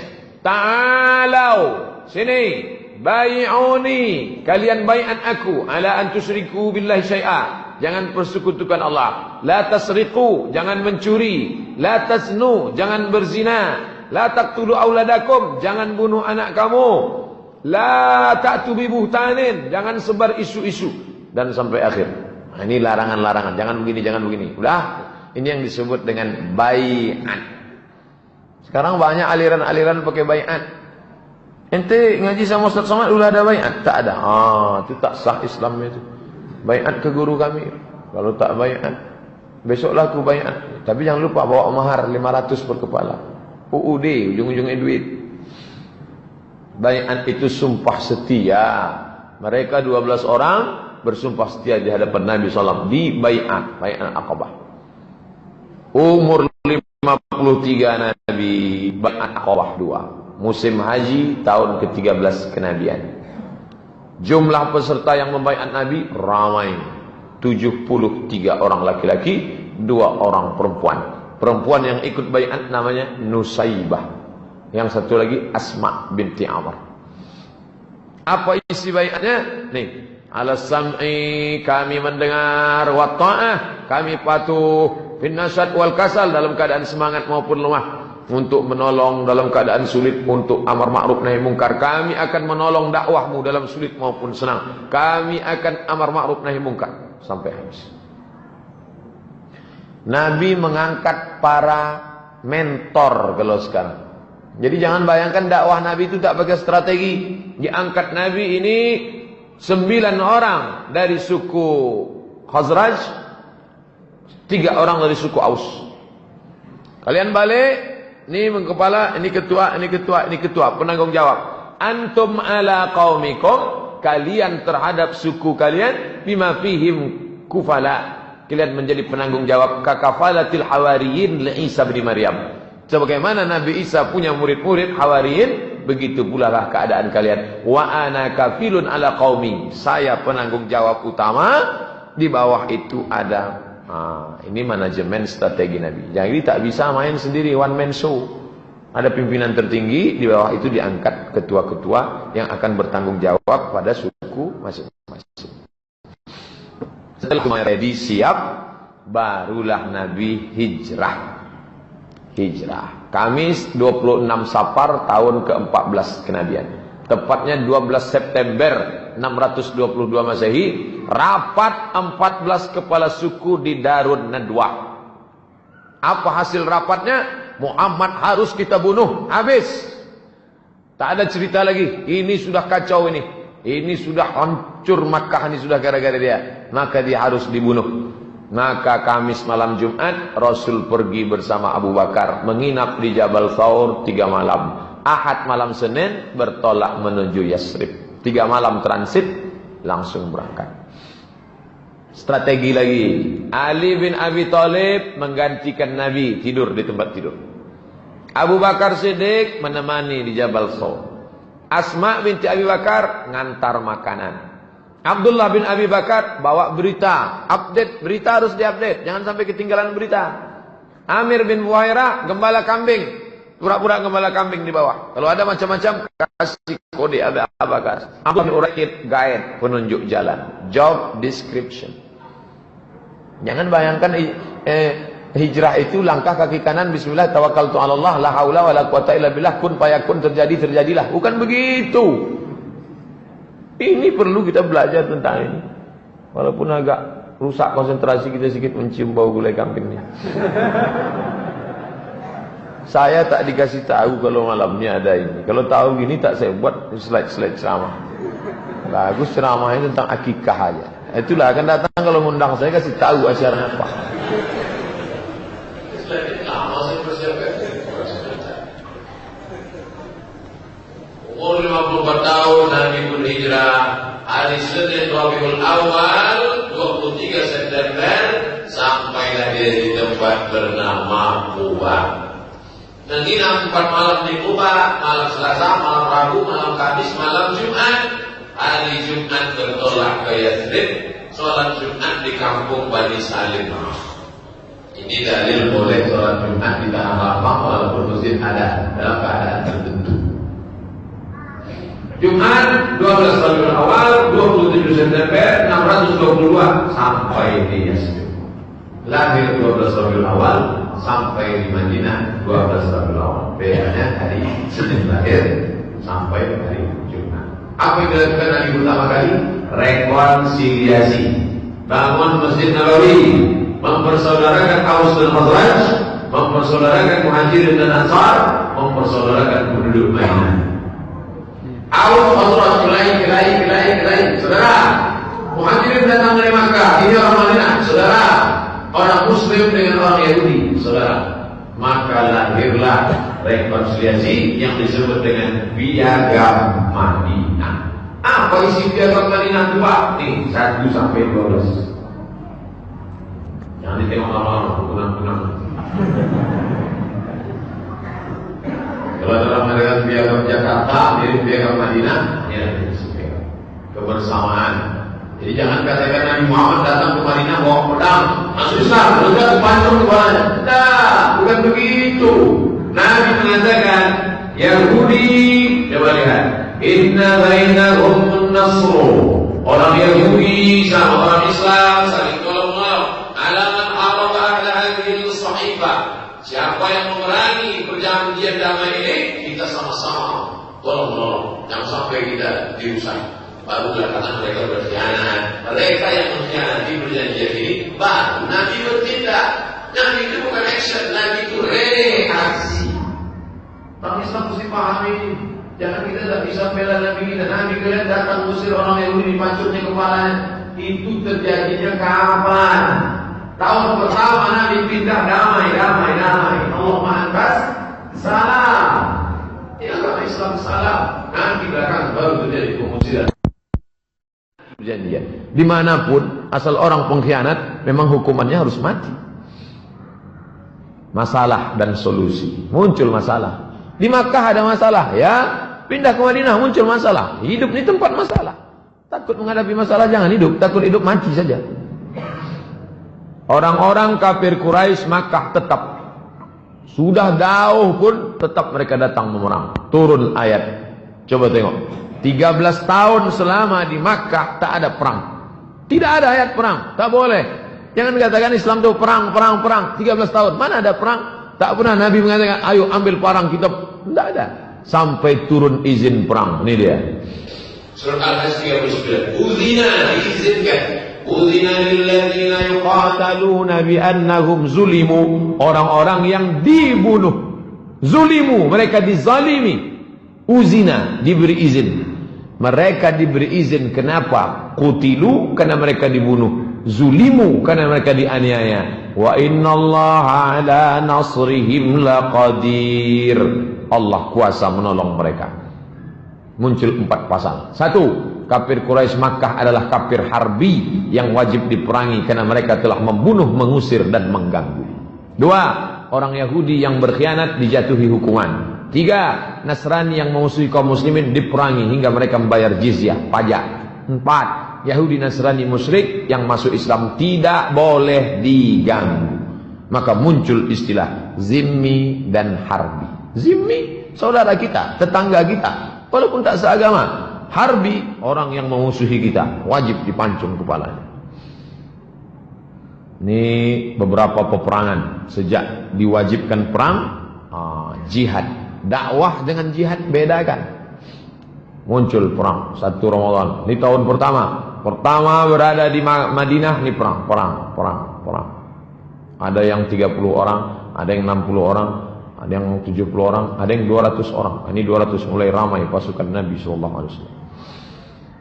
Tahun kedua, kita mulai urut 1, tahun 2, tahun 3, tahun 4, tahun 5, tahun 6. Tahun kedua hijrah, bulan Safar, perang.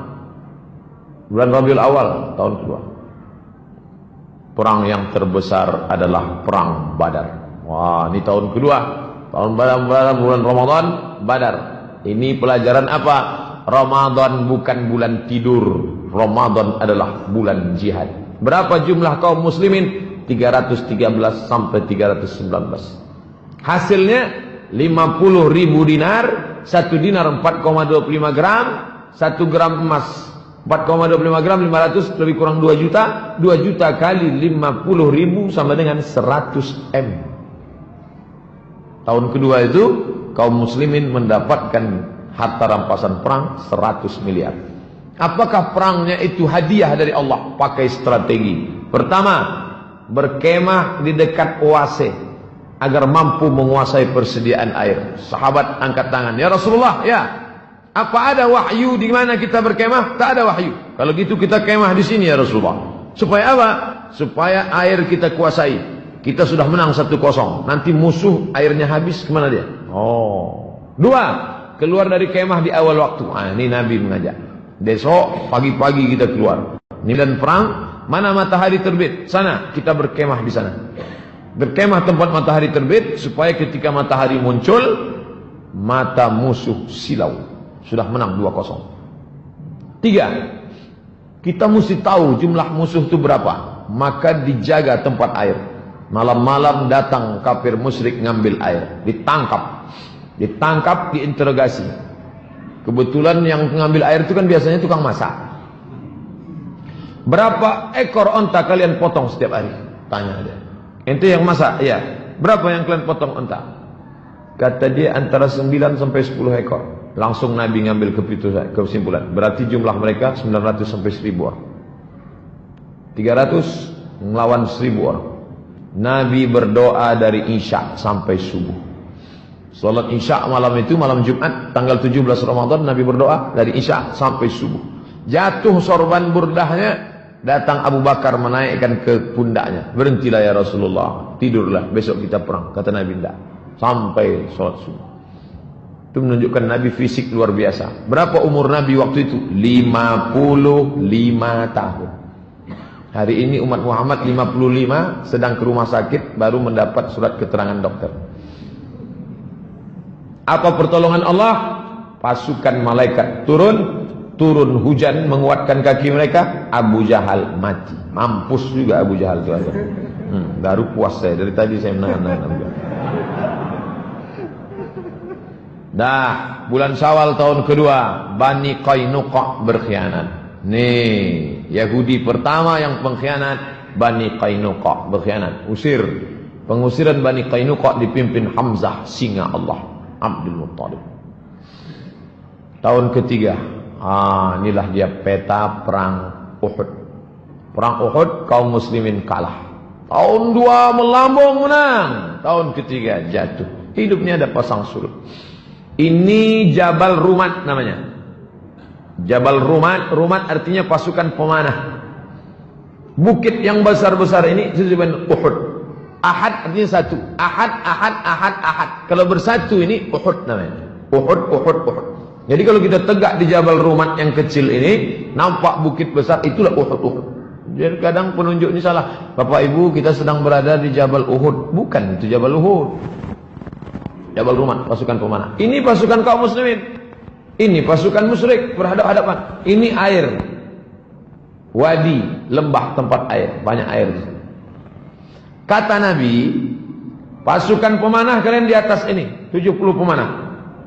Kalian memanah dari atas ke bawah. Itu yang kemarin waktu memanah ke bawah. Tidak gua gitu kan. Nanti jatuh kemana? Kepada orang kafir. Jatuh, supaya panahnya jatuhnya kemari. Nah, jatuh. Apapun yang terjadi, kalian jangan turun. Kalau aku di bawah ini menang, kalian jangan turun. Kalau aku kalah, kalian jangan turun. Apapun yang terjadi, jangan turun. Ketika pasukan Nabi di bawah menang, pasukan pemanah turun berebut harta rampasan perang. Ketika pasukan pemanah turun, pasukan musyrik berputar dari belakang bukit, memerangi pasukan Islam, meninggal. Disitulah meninggalnya Hamzah bin Abdul Muttalib. Jadi kalau orang pergi umrah paham kisah ini, menangis dia di atas bukit. Yang sekarang tak akan nangis.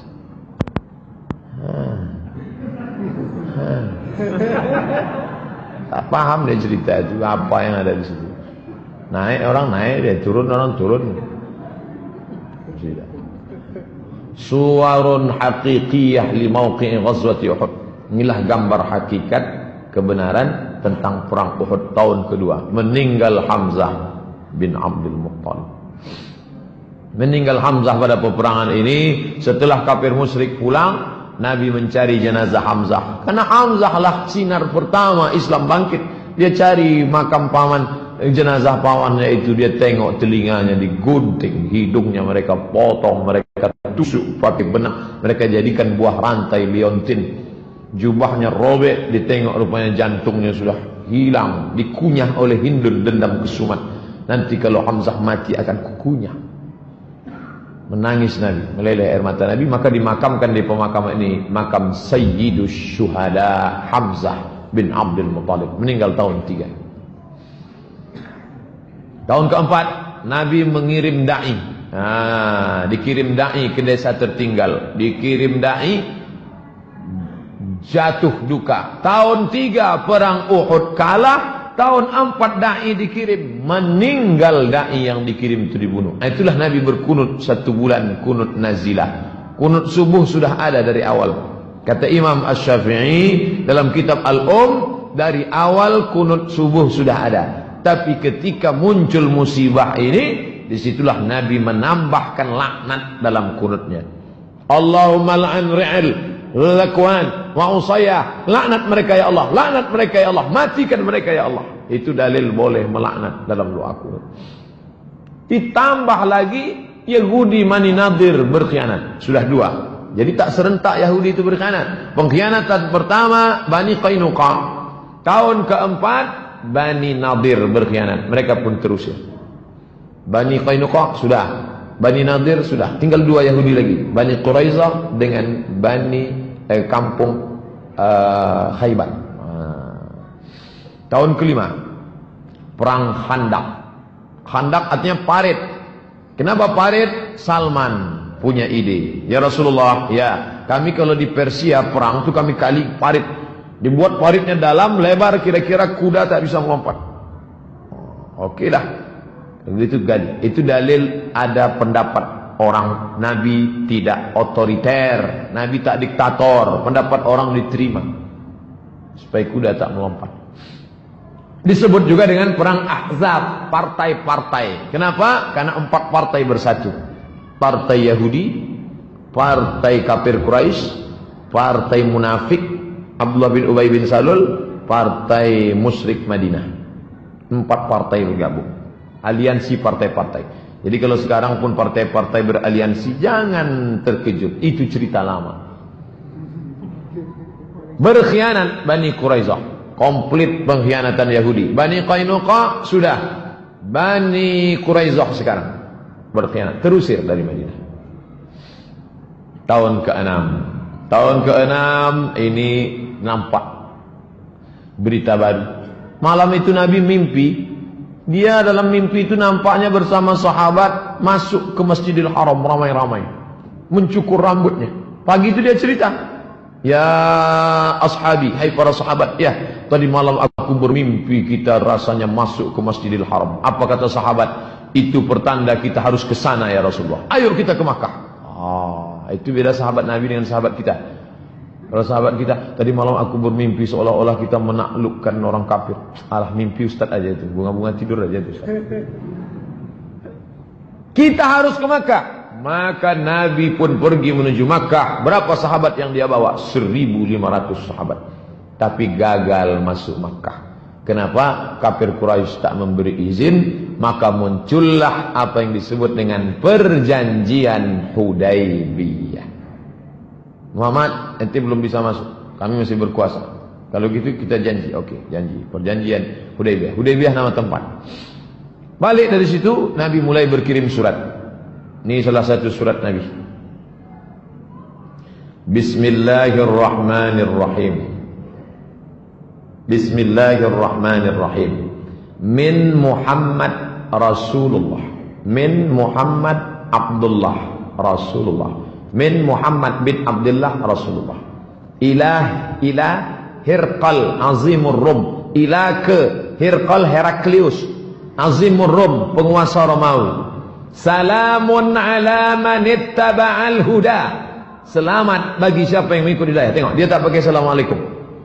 Kenapa tak pakai assalamualaikum? Karena tak boleh mengucapkan salam pada orang kafir. Amma ba'du. Amma ba'du ada tetap di ujung. Amma ba'du. Nah, ini stempel. Nabi tidak tanda tangan karena dia buta huruf. Di ujung ini stempelnya tulisannya Muhammad 3 baris. Stempel Nabi tulisannya 3 baris. Muhammad Rasul Allah. Di kelingking sebelah kanan Muhammad Rasulullah. Langsung di stempel. Pak RW kalau mau buat besok buat. Ada surat-surat. Jumpa di lampu merah pun bisa. Ini Pak surat mana? Dah. Itu menunjukkan Nabi bukan ustadz kampungan, tapi dia adalah raja, bilateral, multilateral, hubungan negara sudah dibangun. Raja-raja dia kirim, raja Romawi, raja Persia, raja Jazirah Arab, raja semua dia kirim, mengajak masuk Islam. Dakwah dengan tulisan, dakwah dengan mulut sudah, dakwah dengan person sudah, dakwah dengan suku sudah, dakwah dengan tulisan. Yang nulisnya siapa? Sahabat Nabi. Tahun ke-7 Ammar bin As dan Khalid bin Walid masuk Islam. Jadi mereka masuk Islamnya belakangan, tapi jadilah daripada tak Islam sama sekali. Perang Khaybar komplit 4 Yahudi sudah. Yahudi Bani Qainuqa, Yahudi Bani Nadir, Yahudi Bani Quraizah, Yahudi Bani Khaybar. Yahudi Khaybar terusir. 91 orang mati syahid. Nabi menikahi Yahudi. Istri Nabi ada Yahudi satu, Sofiyah binti Huyai bin Akhtab. Ketika diundang ke Khaybar, Nabi diracun. Nama yang meracun Zainab bintil Haris. Nama suaminya Salam bin Mishkam. Kawan sahabat Nabi yang di sebelah makan langsung meninggal dunia. Ketika Nabi makan datang Jibril keluar. Allah ingin sahabat Nabi mati dalam keadaan syahid masuk surga. Diinterogasi si Zainab. Zainab, ya, kenapa kamu racun Muhammad? Kata Zainab, aku mau ngetes. Dia Nabi asli apa Nabi palsu? Jahat Yahudi. Kemudian Nabi melaksanakan umrah tahun ke-7. Tahun ke-6 umrah Hudaybiyah gagal. Maka tahun ke-7 dia ganti dengan umrah qadha. 2.000 orang sahabat berhasil masuk. Tawaf, sa'i, tahallul, umrah qadha. Tahun ke-8 perang Ghazwah Mu'tah. 10 Ramadan tahun ke-8 Fathu Makkah. Nabi membebaskan kota Makkah. Ini yang paling ramai. Tahun ke-6 1.500. Tahun ke-7 2.000. Tahun ke-8 Nabi membawa 10.000 orang sahabat. Dan Nabi menetap di Makkah selama 19 hari. Kemudian dia melaksanakan umrah dari Ji'ranah. Makanya Bapak Ibu yang pergi umrah, ada 2 tempat niat Makkah. Yang pertama dari Tan'im, yang kedua dari Ji'ranah. Nabi dari Ji'ranah. Sampai ke Makkah, panglima perang dipimpin oleh sahabat Nabi. Dia cabutkan pedangnya, Sa'ad bin Ubadah. Tahun ketiga kalian potong telinga sahabat kami, Hamzah bin Abdul Muttalib. Kalian belah jantungnya. Sekarang kami datang dengan membawa pasukan 10.000. Hadza yaumul malhamah. Ini hari balas dendam. Apa kata Nabi? Hadza yaumul malhamah. Hadza yaumul marhamah. Ini hari kasih sayang.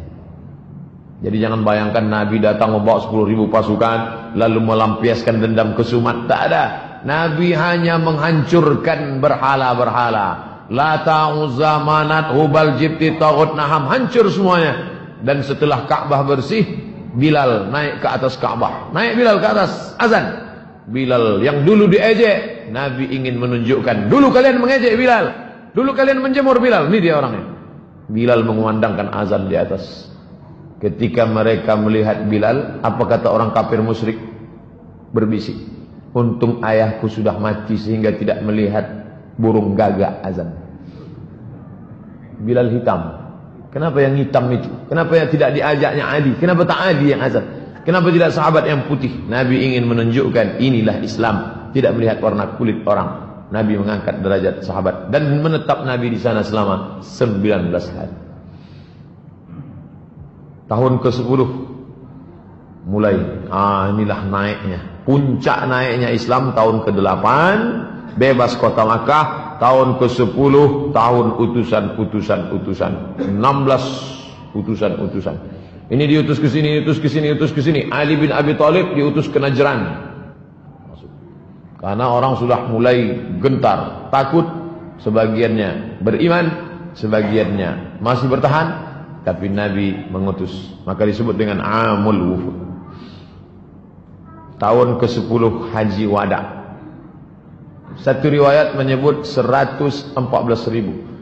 Tapi riwayat ini menyebut, coba lihat, arba'ah wa arba'un alfan minan nas. Mi'at 100, arba'ah wa arba'un 44.000. 144.000 jamaah. Disitulah Nabi menyampaikan khutbah Haji Wada. Ini isi khutbah Haji Wada. Haji Wada. Saat itu ada satu ucapan Nabi yang terucap. Apa kata Nabi? Inni la adri, aku tak tahu. La'alli la alqakum, mungkin aku tak akan jumpa lagi dengan kalian. Ba'da ami haza, setelah tahun ini. Bihazal mauqif, di tempat ini, abadan. Nabi naik ke atas Jabal Rahmah. Sahabat berkeliling, jumlahnya 144.000 menurut riwayat ini. Menurut Imam Abu Zur'ah, semua sahabat Nabi 114.000. Wallahu a'lam bishawab. Yang jelas mereka banyak. Ada ucapan Nabi yang diingat sahabat setelah meninggal. Inni la adri, aku tak tahu. La alqakum ba'da ami, mungkin kita setelah ini tak jumpa lagi. Memang betul-betul tak jumpa. Itulah haji terakhir. Maka disebut dengan Haji Wada. Wada, selamat tinggal, habis. Bulan Safar tahun ke-11, Nabi pergi ke Bukit Uhud. Haji Zulhijjah, Muharram, Safar. Bulan Safar pergi dia ke Bukit Uhud. Fasalla ala syuhada, dia mendoakan yang ada di Bukit Uhud. Allahumma ighfir lahum warhamhum.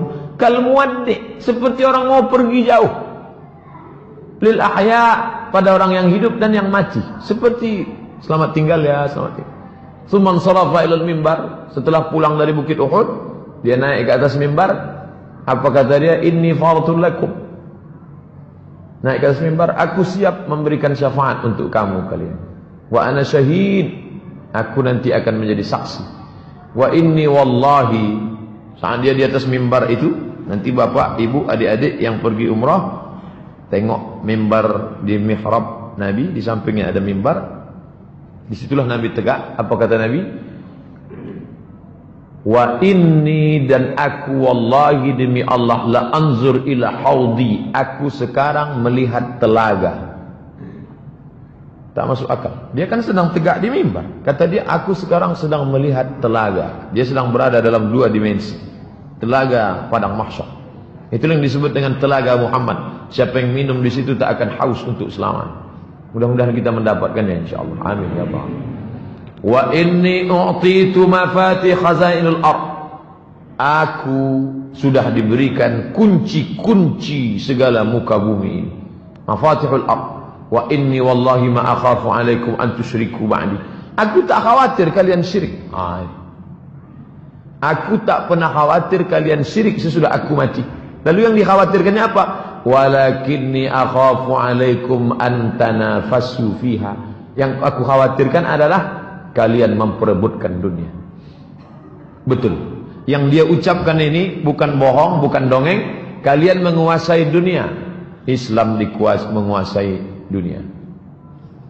Mana yang tak dikuasai Islam? Sekarang orang-orang Islam sudah sampai bahkan bisa menjadi wali kota di Eropa. Orang Islam menguasai Konstantinopel, dikuasai. Nampaknya saat dia berada di situ, dia bisa melihat bahwa Konstantinopel akan dikuasai Islam, Mesir akan dikuasai Islam. Padahal saat itu belum.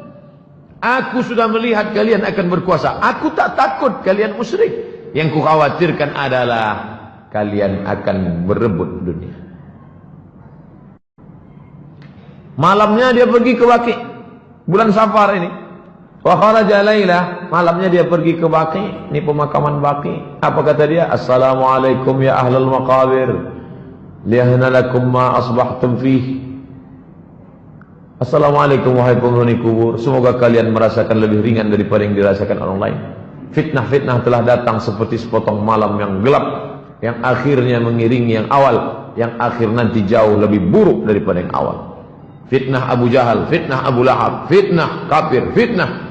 Tapi yang di akhir nanti lebih mengerikan. Dia sudah bercerita bahwa kita akan mengalami perkara-perkara yang lebih dahsyat, yang luar biasa.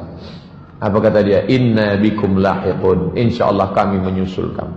Siangnya pergi dia ke Uhud, malamnya pergi dia ke Baqi ziarah. Senin 29 Safar. Pada tanggal 29 Safar Nabi mengantar jenazah ke pemakaman Baqi. Dalam perjalanan pulang sakit kepalanya. Falamma raja'a, ketika pulang wa huwa fit tariq aqadahu sudah sakit kepala. Wattaqadil hararah, panasnya tinggi, suhu panasnya naik. Sampai panasnya terasa di atas kepala. Di bantal itu kalau dia duduk terasa panas, saking panasnya suhu badan Nabi sallallahu alaihi wasallam. Tapi Nabi tetap salat selama sakitnya itu berjamaah 11 hari. Tetap salat berjamaah. Panas pun tubuhnya, tetap dia datang salat berjamaah. Salat berjamaah, salat berjamaah, salat berjamaah. Pekan terakhir, sakitnya makin menjadi-jadi. Rasulullah dibawa ke rumah Aisyah. Dibawa ke rumah Aisyah, dipapah oleh Fadl bin Abbas dan Ali bin Abi Thalib. Duanya sama-sama sepupunya. Fadl anak Abbas, Ali dibopong, dibapah karena dia tak bisa berjalan. Kemudian Aisyah membacakan Al-Falaq, dibacakannya An-Nas, dibacakannya ayat-ayat doa-doa, kemudian ditiupkannya ke tubuh Nabi, kemudian ditiupkan ke tapak tangan Nabi. Itu maka kalau ada keluarga kita sakit, Fatihah, Qul Falaq, Qul Huwallah, Qul Falaq, Qul Binas, tiupkan ke tapak tangan, diusapkan ke wajah, ke kepala, ke badan. Aisyah mengambil tangan Nabi, Aisyah membaca, ditiupkannya ke tapak tangan Nabi untuk mengambil barakah. Roja al-barakah, mengharapkan barakah dari tapak tangan Nabi sallallahu alaihi wasallam. Hari Rabu 7 Rabiul Awal. Suhu panas Nabi makin tinggi. Rasul sallallahu alaihi wasallam pingsan. Fastaddal waja' wa ghumiya, dia pingsan. Kemudian ketika dia sadar, dia minta tolong siramkan air. Mereka siramkan 7 qirab, 7 qirbah. Tempat air waktu itu bukan ember, qirbah, kulit kambing yang dijahit, diisi air. Siramkan 7 qirbah sampai turun. Kemudian dia keluar dari kamar. Keluar dari kamar, setelah merasa ringan, beliau pergi ke masjid, duduk di atas mimbar. Hari Rabu, Kamis, Jumat, Sabtu, Ahad, Senin. Inilah terakhir dia duduk di atas mimbar. Duduk dia di atas mimbar. Apa kata dia waktu di atas mimbar itu? Inilah yang dia ucapkan. Kata Nabi sallallahu alaihi wasallam, "Ayyuhan nas, wahai manusia, la'anallahu al-yahud wan nasara. La'natullahu al-yahud 'alal yahud wan nasara. La'natullahi 'alal yahud wan nasara." Allah melaknat Yahudi dan Nasrani. Ittakhadhu qubur anbiya'ihim masajid. Karena mereka meratakan kubur nabi-nabi mereka, dibuatkan kuil di atas. Nabi tak ingin makamnya diratakan lalu dijadikan kuil di atas. lalu sholat di atasnya. Dan itu tak terwujud sampai sekarang.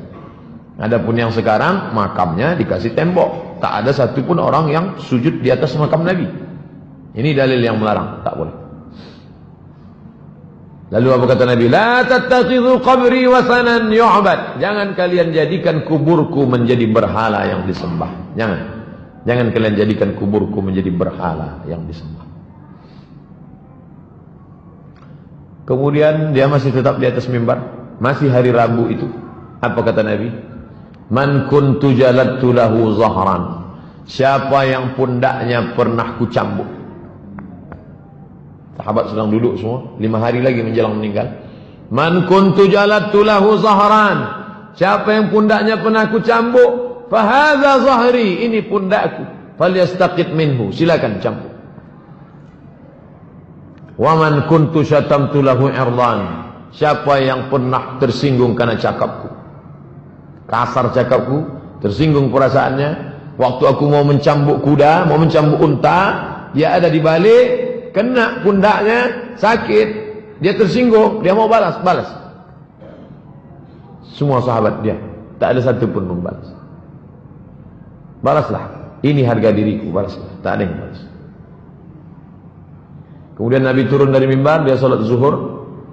Kemudian setelah itu selesai salat zuhur, dia naik lagi ke atas. Kemudian ketika dia sedang duduk di atas mimbar, datang seorang laki-laki. Apa kata laki-laki itu? Inna li indaka thalatha darahim. Ya Rasulullah, engkau ada utang 3 dirham. Waktu mencambuk tak ada yang mau mencambuk, tapi masalah duit ingat mereka. Ya Rasulullah, ada utang 3 dirham. Kebetulan Fadl terus bersama Nabi, karena Fadl tempat Nabi. Yang Nabi tak bisa berjalan. Fadl dengan Ali. Apa kata Nabi kepada Fadl? Fadl, idfa' ya Fadl. A'tihi ya Fadl. A'tihi, bayarkan Fadl. Jangan sampai di akhirat. Tengok, Nabi tak ingin mati dalam keadaan berutang. Nabi tak ingin menganiaya orang. 5 hari, Rabu, Kamis, Jumat, Sabtu, Ahad, Senin.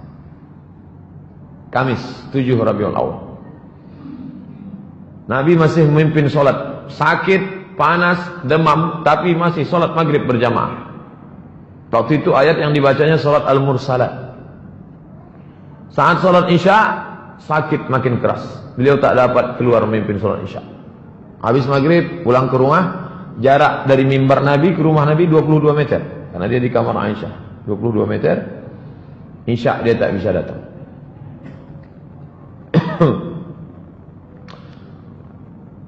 Isya makin parah sakitnya. Aisyah, Nabi berkata, "Oh salat nas?" Ditanyanya Aisyah sama sah, "Apakah mereka sudah salat?"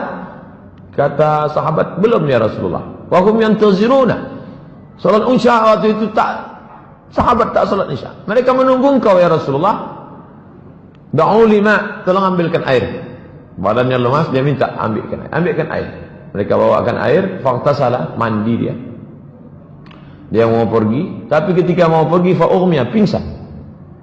Tak jadi dia salat Isya. Summa afaqa, ketika dia sudah sadar, ditanyanya, "As-sallan nas?" Sudah salat Isya mereka? Belum, mereka menunggu engkau ya Rasulullah. Mereka tak mau salat kalau tidak diimami Nabi. Wa waqa'a thaniyan wa thalithan, 3 kali sampai begitu. Minta air, pingsan. Tak jadi. Sampai akhirnya, inilah pertama kali Abu Bakar memimpin salat.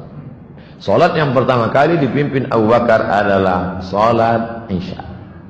Pada hari Kamis 7 Rabiul Awal. Abu Bakar, aku nampaknya tak bisa, engkaulah salat.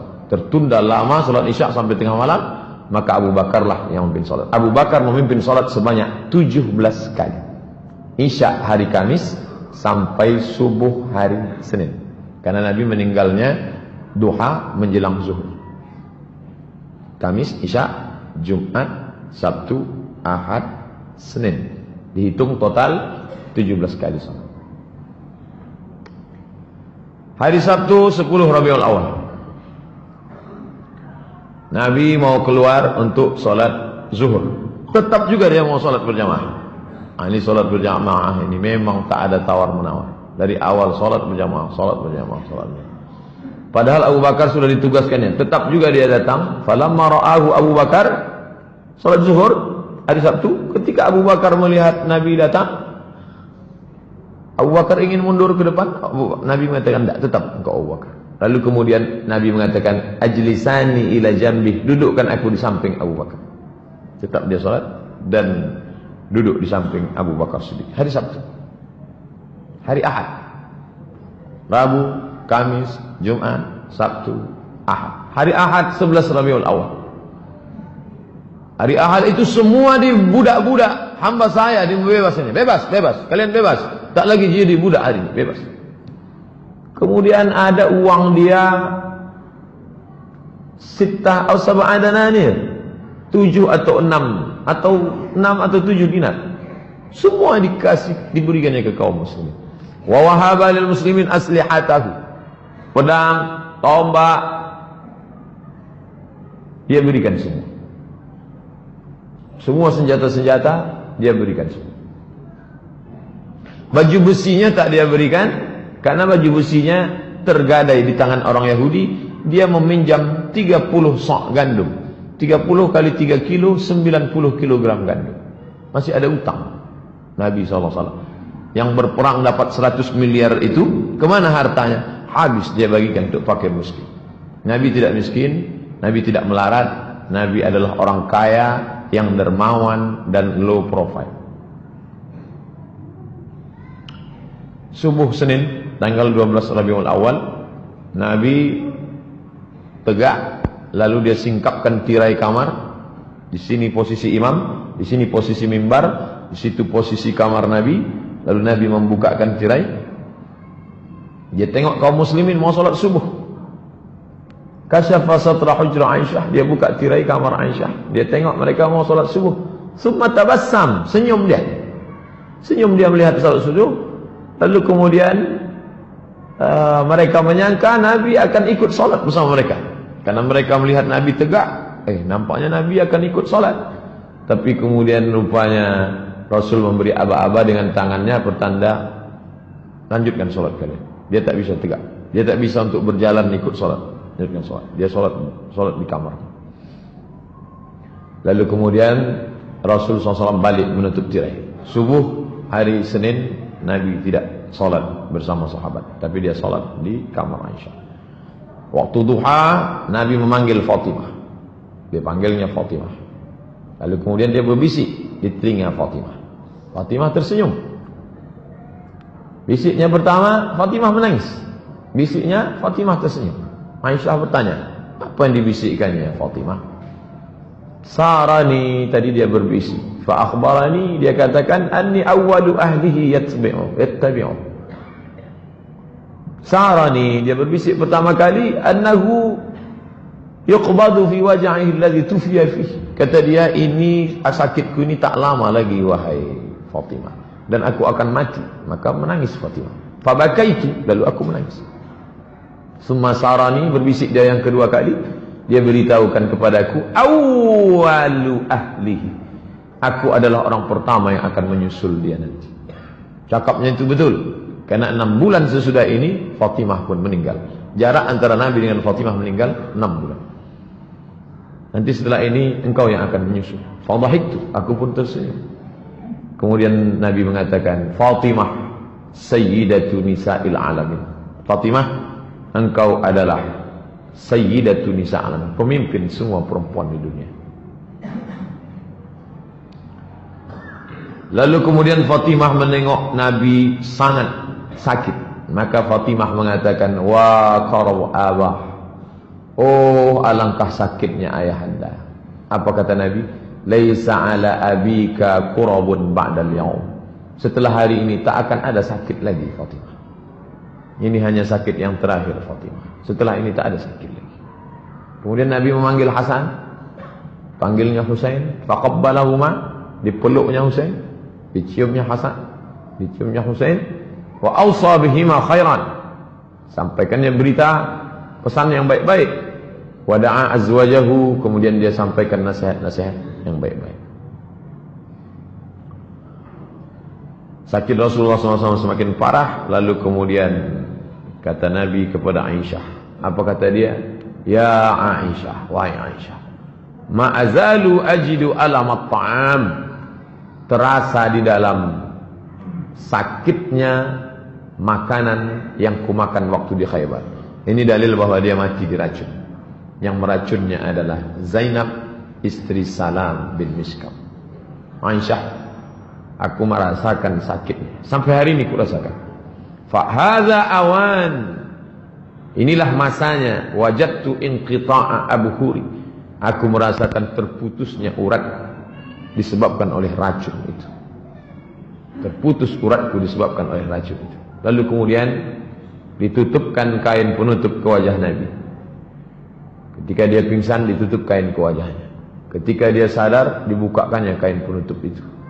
Apa yang dia katakan? La'natullah 'alal yahud wan nasara. Allah melaknat Yahudi dan Nasrani. Ittakhadhu qubur anbiya'ihim masajid. Karena mereka menjadikan kubur nabi mereka sebagai tempat ibadah. Bosan yang tak berhenti dia katakan, jangan jadikan kuburku sebagai tempat ibadah. La yabqaina dinani bi ardil Arab, tidak akan ada dua agama di bumi Arab, hanya ada satu saja, Islam.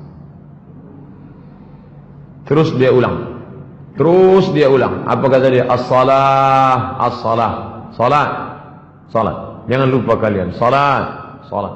Wa ma malakat aymanukum, budak hamba sahaya kalian.